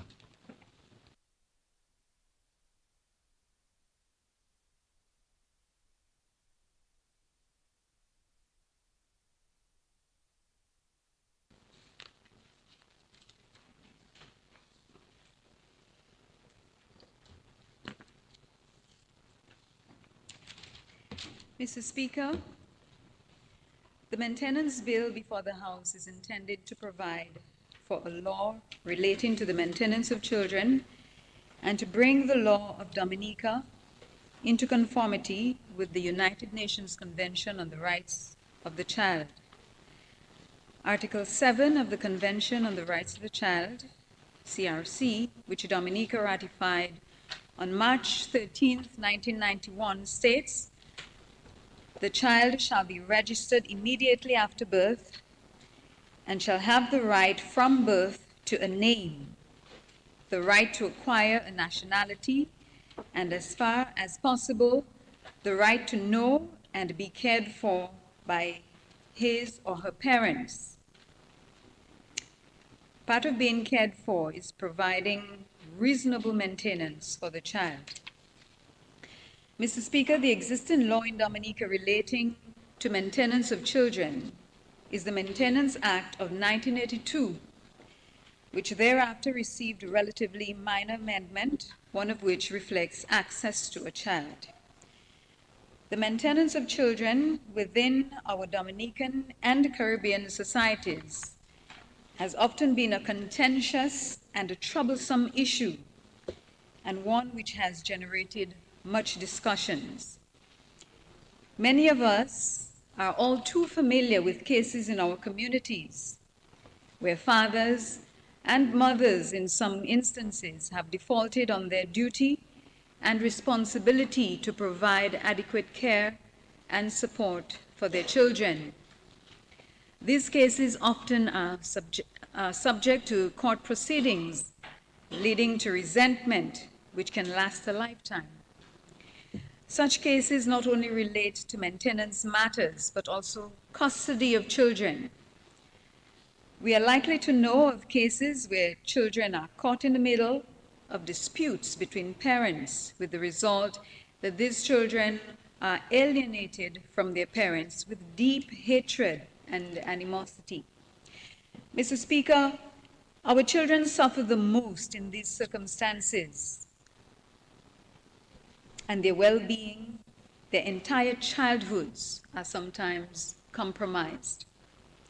The government of Dominica recognizes and embraces its responsibility to protect our children and ensure that laws are adequate to mandate that parents fulfill their legal obligation to provide financially for their children. Mr. Speaker, the court should not be the primary avenue to resolve disputes and make maintenance orders.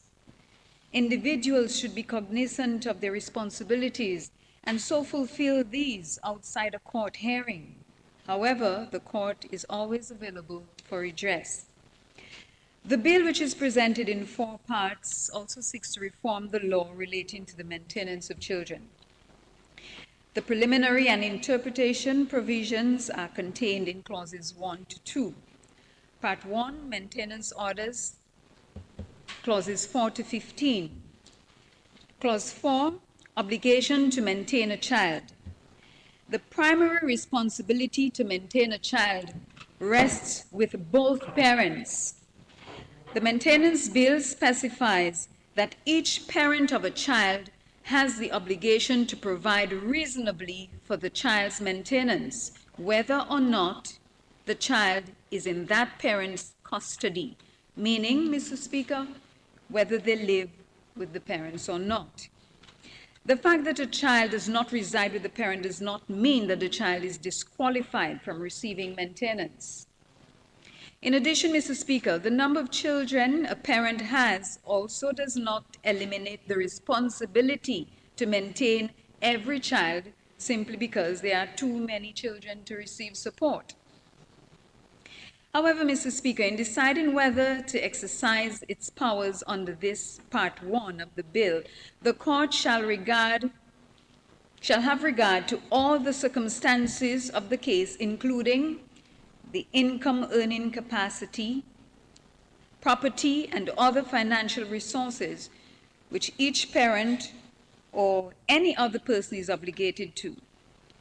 Other considerations include financial needs of the child and the standard of living of the child, among others, like the physical or mental capacity of the child and the standard of living enjoyed by the family while the parents and child resided together. Similarly, Clause 5 addresses the matter of maintenance orders. Such orders can be made by the court requiring a parent or any other person who also has an obligation to do so maintain the child. There are instances in Dominica where the child may not necessarily reside with the parent, but this does not mean that the parent is exonerated from maintaining the child. The bill, Mr. Speaker, also accounts for the maintenance of children who are in the care of a guardian and has accepted the legal responsibility for that child.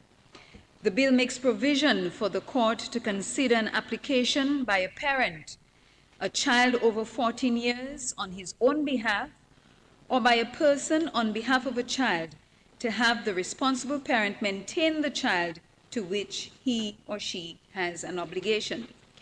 Mr. Speaker, the present bill covers the payments of maintenance orders in respect to periodic payments for a specified term, payments of expenses related to a child's birth, and the prenatal care of the child, as well as provision of non-monetary maintenance and care of a child. Where the court orders the payment of a weekly sum, the sum shall not be less than $75 weekly. Clause 12, attachment order in relation to pension. Mr. Speaker, is a very interesting one. As for the first time, attachment orders would be enshrined in legislation and better facilitate the payment of maintenance. The court may make an attachment order in respect of any pension or income that is capable of being attached, directing the person paying the pension or income to periodically deduct a sum of maintenance and to pay that sum to the collections officer at the court. Mr. Speaker, an attachment order must contain a penal notice notifying the person ordered to make the deduction and subsequent payment that he or she will be personally liable for the payment if he or she fails to make the deduction in compliance with the attachment order. Part 2, clauses 16 to 21, makes provision for mediators and family experts to assist the court. Clause 16 List of mediators. Mediators recognized by the High Court as being qualified can be called upon to assist parties once proceedings commence. Where a mediation agreement has been concluded, the mediator shall file the mediation agreement with the court. Clause 20, services of persons other than social workers. In the event the court requires the services of a social worker or family law expert, the court may utilize the services of any person whose qualifications are at least equivalent to those in the case of a probation officer, or who, in the opinion of the court, is qualified as a family law expert. Part 3, enforcement, clauses 22 to 28. This refers to the designation of collections officers who would receive and make a record of all payments directed to be made to or through the court. Moreover, the bill establishes a robust enforcement mechanism to ensure that maintenance payments are made as directed under the law. This includes the designation of a collections officer who will receive and record all payments, as well as power assigned to the court to issue warrants when payments are in arrears of 14 days and over. The provisions of this enforcement clause send a clear message that under the law there will be no tolerance regarding the neglect of children's welfare. The court, in cases of default in payment, also has the option of having a person be committed to intermittent custody to prison for any period not exceeding 2 months unless the sum due under the order and costs of commitment are paid. Clause 25. Among other measures, this clause enables the court to prevent a person from leaving the state to avoid complying with a maintenance order. Part 4, miscellaneous matters, clauses 29 to 33.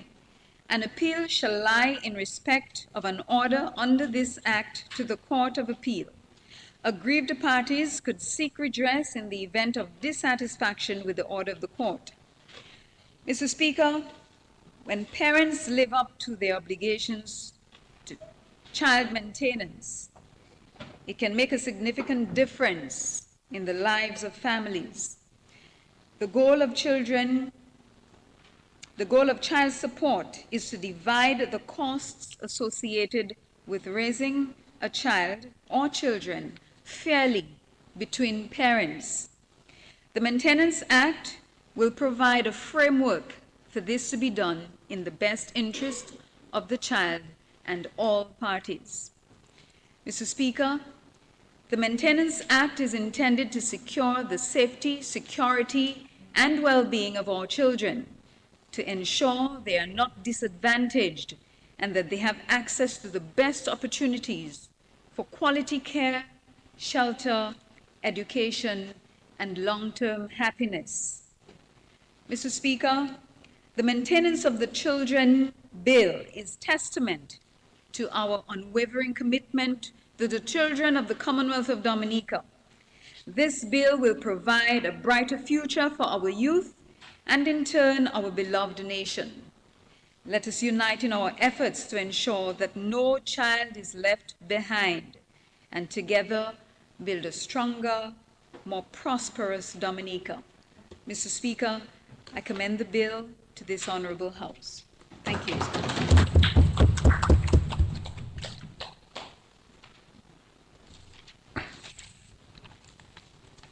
The bill is before the House for debate.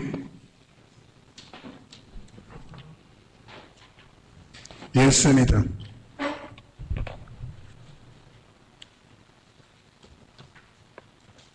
Mr. Speaker, may I refer to my notes?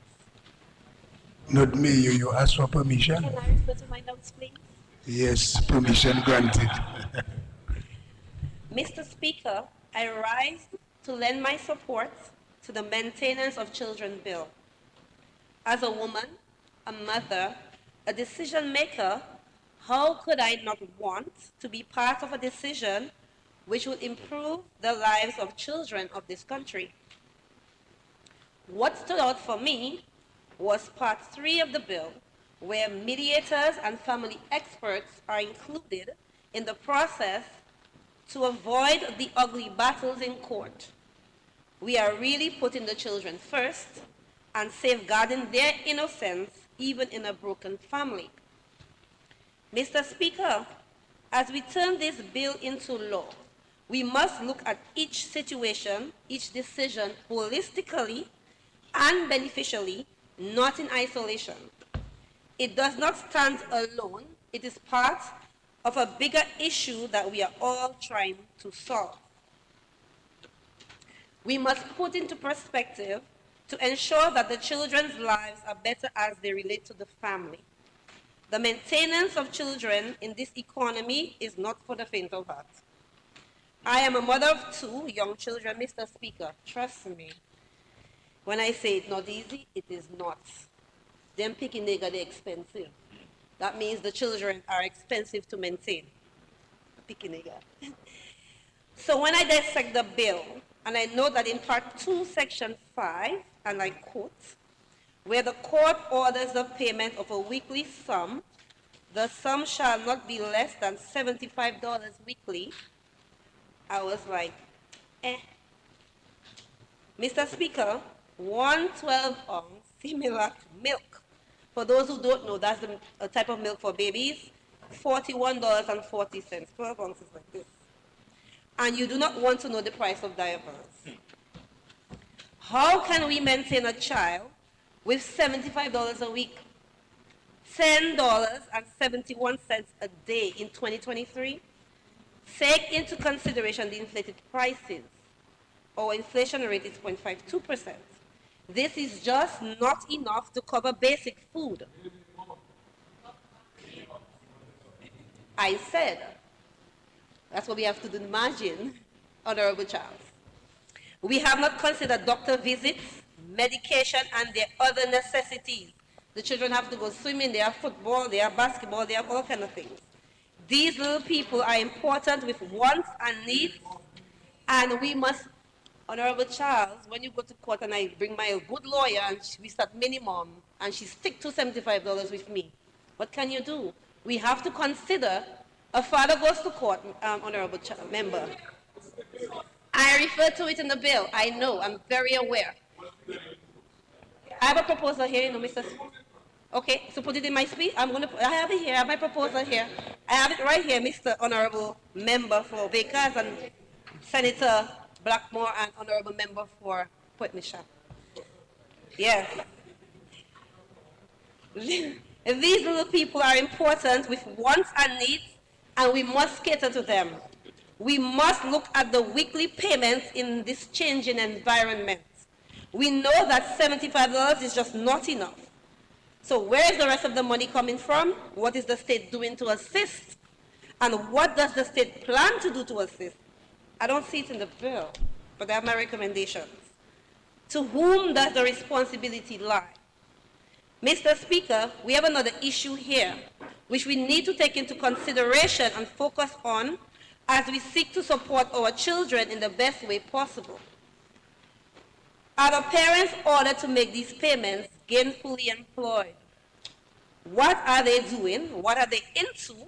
And how are they earning an income? We see apartments going up everywhere. People in the apartments with no job. How can they pay the $75? The unemployment rate in Dominica is frightening, Mr. Speaker, 23%.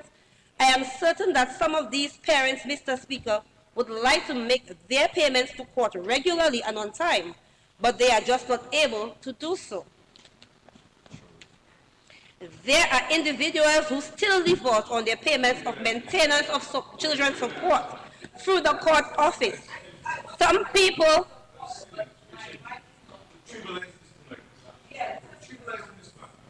That's the excuse to every society. That we give men and some women that can... Mr. Speaker, what is that, Mr. Speaker? You Is that a point of order? You justify it. Point of order, point of Mr. Speaker, what's happening? Mr. Speaker, not aware of what's going on. Mr. Speaker, Excuses. Yes, the members wanted to stand on a point of order, but the mic at the front is not working properly. So, Honorable Deputy, switch with Honorable Charles, make a point. But PM cannot think it. Is somebody standing on a point of order or everybody's just talking? What's going on, Mr. Just 1 sec, we have a challenge, a technical challenge. But you can stand and speak politely. I can sit. Want me to sit? Yes, Honorable Charles. The Honorable Senator was raising the matter of the $75 weekly, which she said was insufficient. So I was waiting to hear a counter proposal, Mr. Speaker. She went on into an area that is not relevant to the legislation bill before us.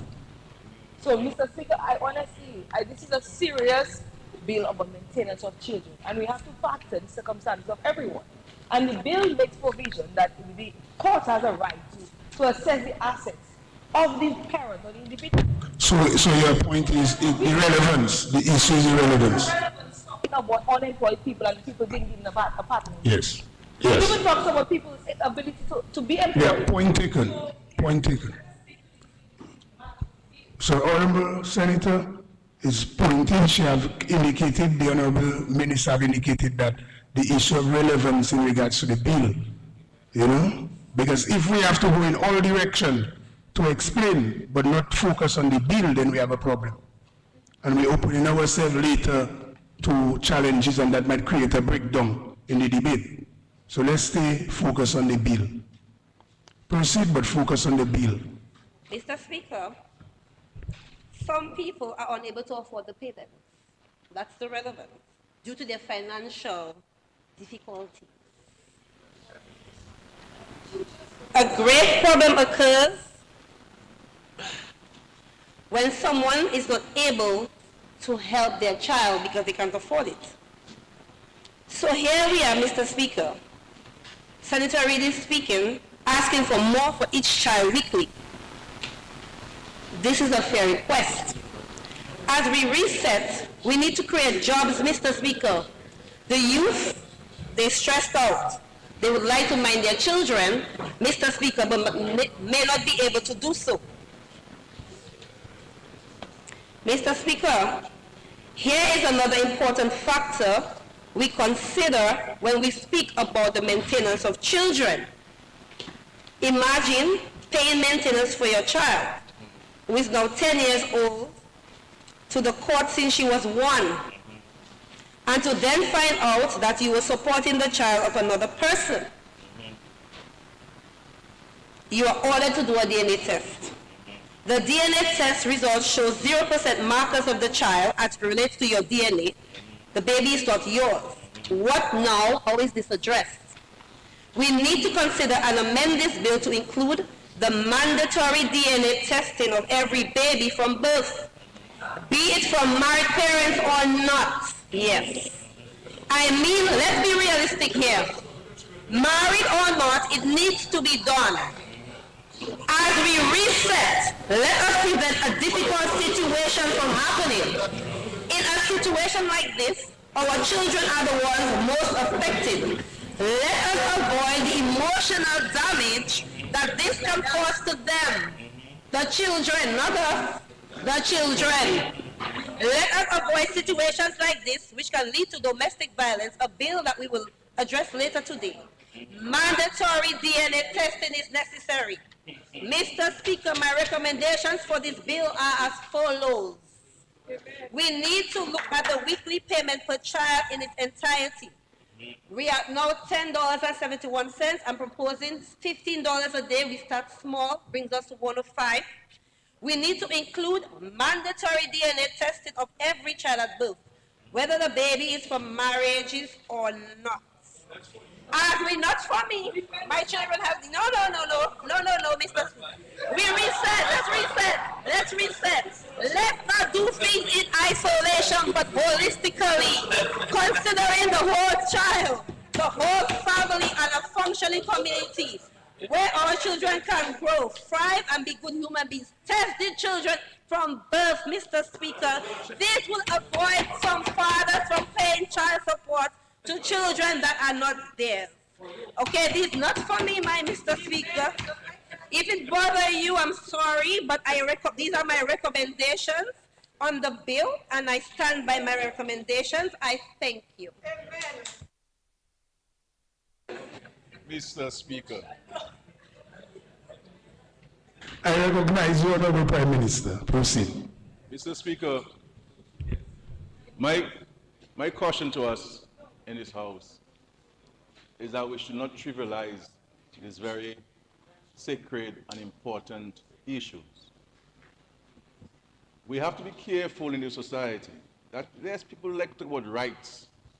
These are my rights. But what is the most important thing that's missing in society is an important word called responsibility. And we have to be careful that we don't keep giving people excuses for the way they behave. You can be as financially poor as you may be. That does not take away your responsibility. You can be as rich as you are. That doesn't take away your responsibility. And we have to be careful with this constant effort or push to give excuses and justifications. If you are unable to provide for your children, the court understands that, you know. If tonight you have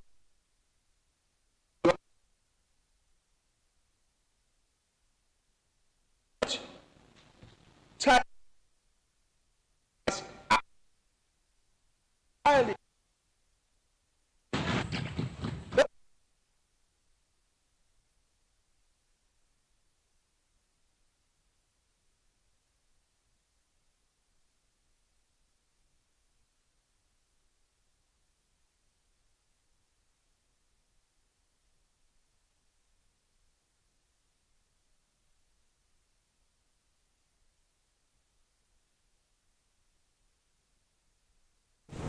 and addressing it in law.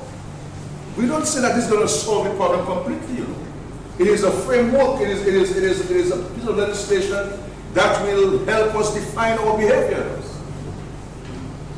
It requires now, Mr. Speaker, the entire society, starting with the Parliament. But the Parliament cannot stand here and make excuses. Mr. Speaker, for those who have responsibilities. So I think unfortunately, I think the senator has a penchant of trivializing things. And we have to be careful with that, Senator.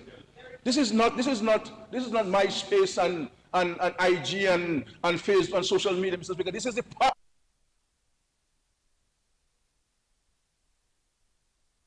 Views. You can have suggestions, but do not trivialize those important things. There are many children who have been subjected to this. You may not have been subjected to this, but there are many children in Dominica who have been subjected to this, and they know what life has been, and they know what life is for them. One of the points I want to make also, Mr. Speaker, is that we must not believe that it is only men who are at fault in this. I know of some brave men who have taken the mothers to court and whose mothers are now making their payments for the children. The majority, obviously, are men because it is easier to take a man to court. The other thing that we're addressing in this legislation, Mr. Speaker, is that when you get, Mr. Speaker, I don't touch it, I think it went off.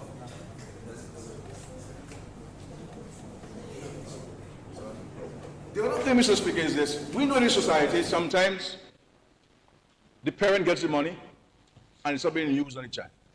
So you get the money, the child is not at school because the child has no breakfast,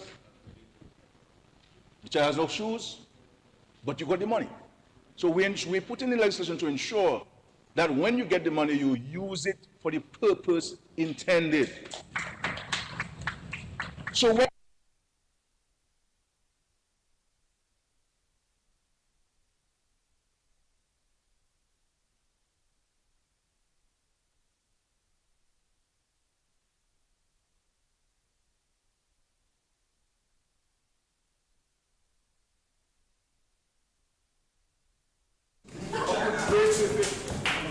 go buy a VIP ticket to go to jazz on Monday and the child stays home with nothing to eat. The law will deal in the place, Mr. Speaker. The law is still in the place. And the issue of $75, we have to take into consideration the parents' economic circumstances. And the court will examine this, but they say a minimum of. A minimum of.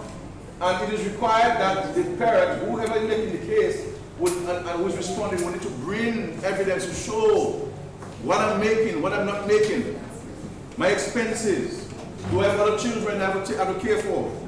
All of those things will be taken into consideration by the appropriate authority, and a determination will be made whether it is $200 a month, whether it is $500, whether it is $300, whether it is $250. That will be a determination by the courts, Mr. Speaker. But this is an important piece of legislation, and I think it will play with the supervision.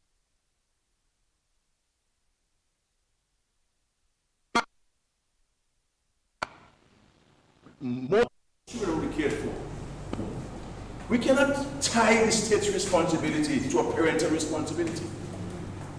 We cannot compare the state's responsibility to a parental responsibility. And say, okay, well, okay, you said you're telling the parents to pay. What about the state? That cannot come to a question.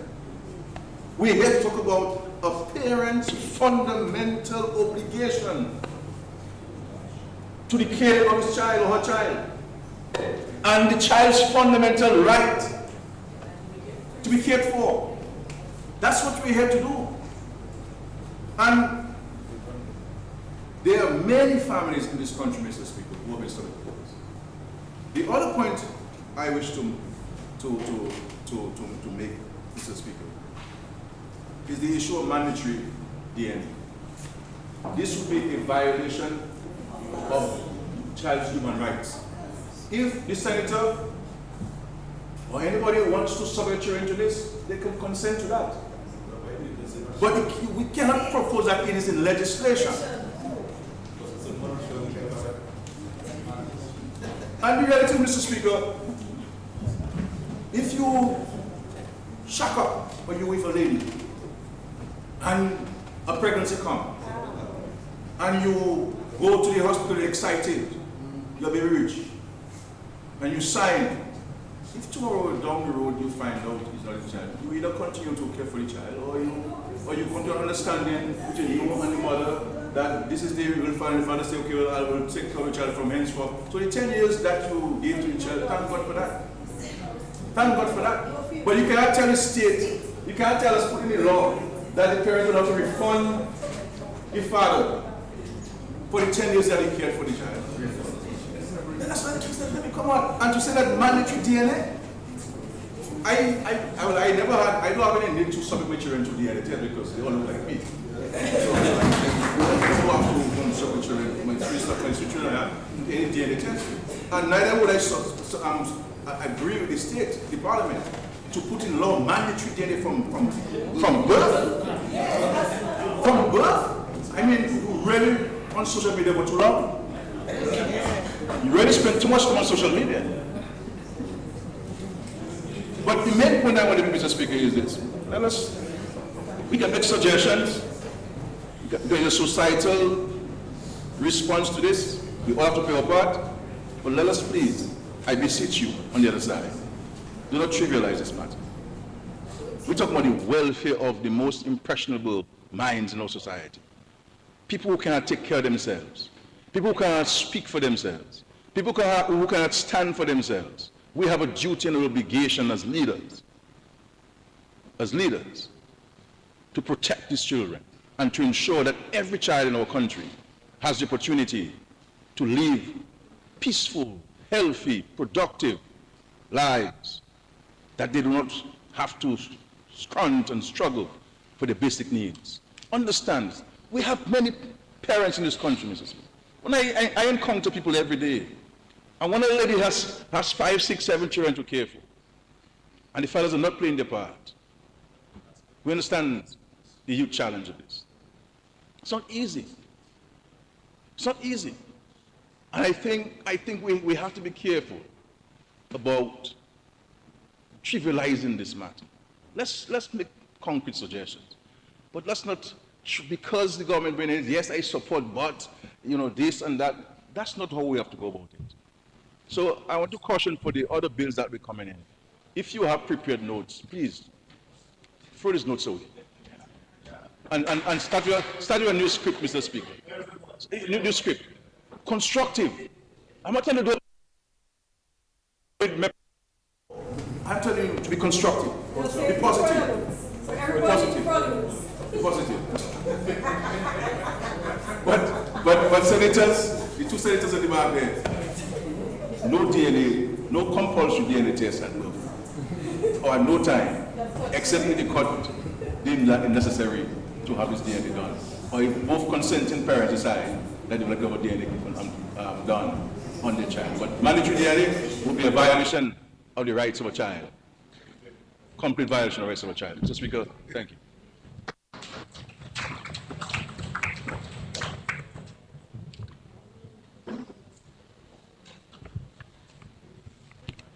Honorable Lockett, make Honorable Lockett go first. Mr. Speaker, what a time to be alive. And this is what you call something else. I rise to give my full support to the bill before the House for debate. And I ask your permission, Mr. Speaker, to refer to my notes from time to time. Permission granted. Thank you. Mr. Speaker, I've had the opportunity to engage parents in different forums, be it at work and, parenting sessions, which I've done many of.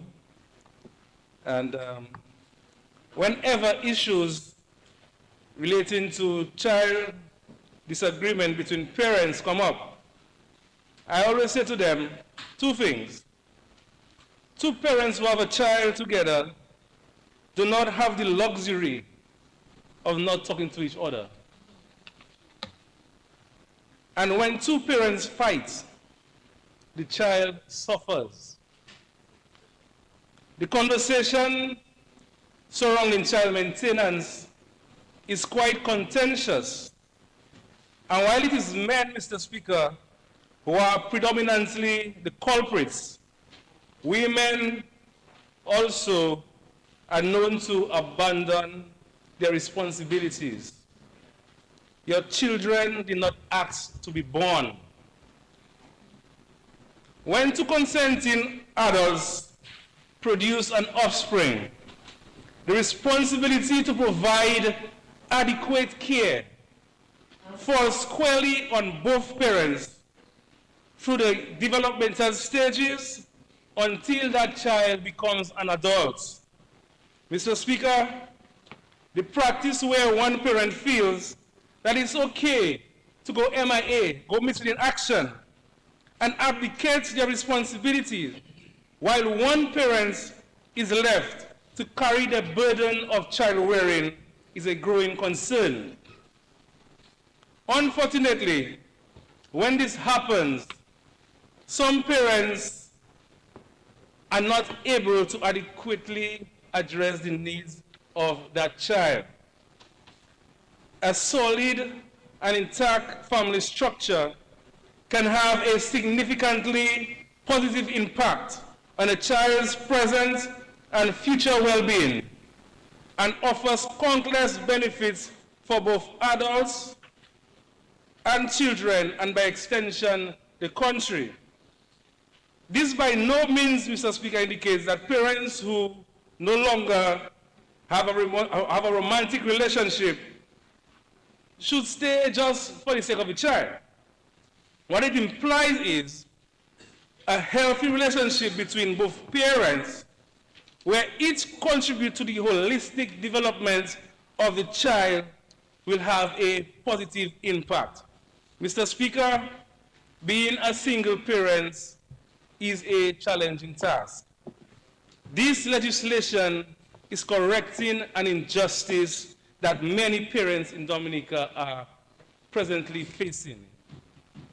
No parent should be allowed to walk away from their responsibilities, walk away from their obligations, and this act is ensuring that this will not continue. It mandates that each parent is obligated to provide reasonably for the child's maintenance, whether or not the child is in the parent's custody. This includes, Mr. Speaker, half our stepchildren, who we sometimes call outside child. In some cases, Mr. Speaker, internal pressures within the household restrict our parents, and usually men, by the women, from providing and interacting with this outside child, Mr. Speaker. Section 7G of this bill speaks to maintaining the standard of living enjoyed by the family while the parents and child reside together. We have seen repeatedly situations where families fall into hardship after one parent, again, usually the man, moves out. Financial support becomes irregular and does not come in at all, while the focus is placed on the new home. The situation worsens when step-siblings live within that household.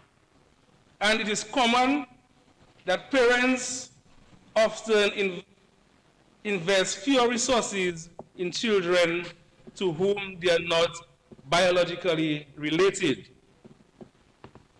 The presence of half-siblings can sometimes alter the family environment through an uneven distribution of resources, as well as the division of resources to support children residing outside of the household.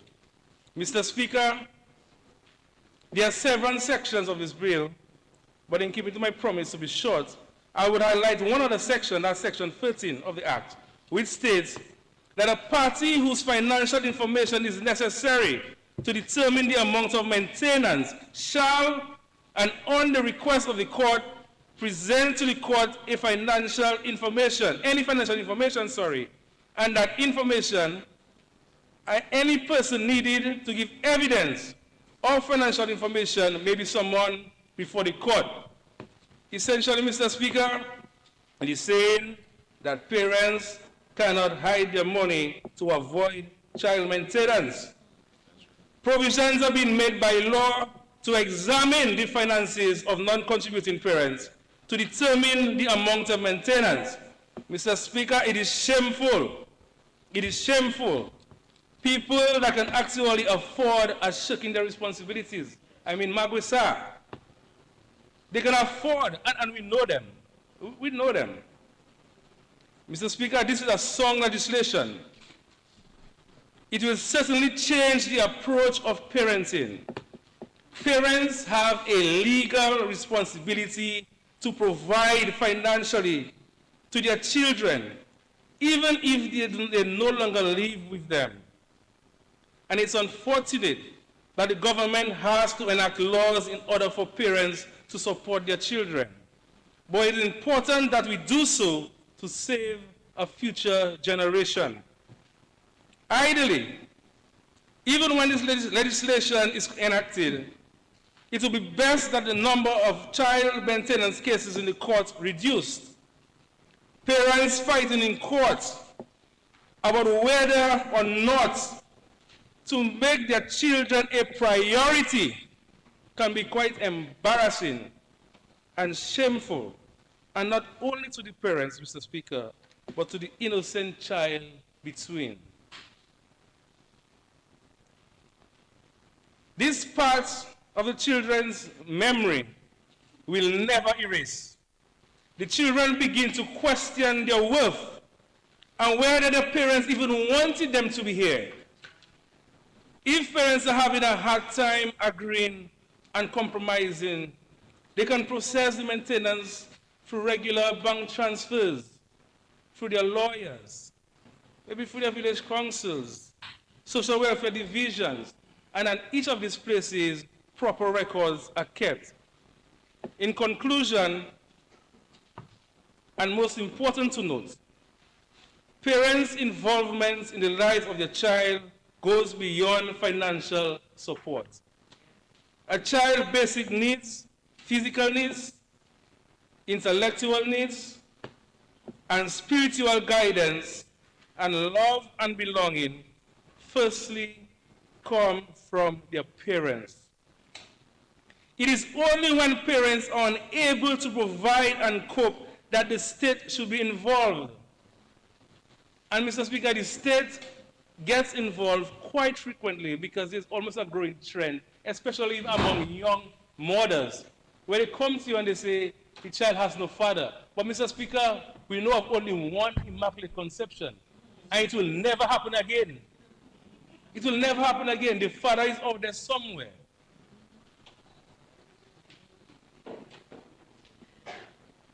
I lost track. Yeah. Anyway. So, Mr. Speaker, it is my hope that we will see a drastic improvement in the care of our Dominican children when this legislation is passed.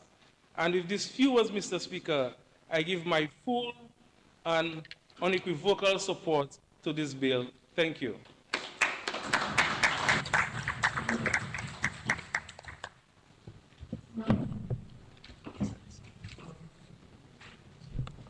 Mr. Speaker, I move that the House be suspended until 3 p.m. this afternoon. Your mic. Seconded, Yes. Mr. Speaker. It has been moved and seconded that the House be suspended until 3 p.m. this afternoon. Those in favor? Those against? The ayes have it. House stands suspended until 3 p.m. Mr. Speaker.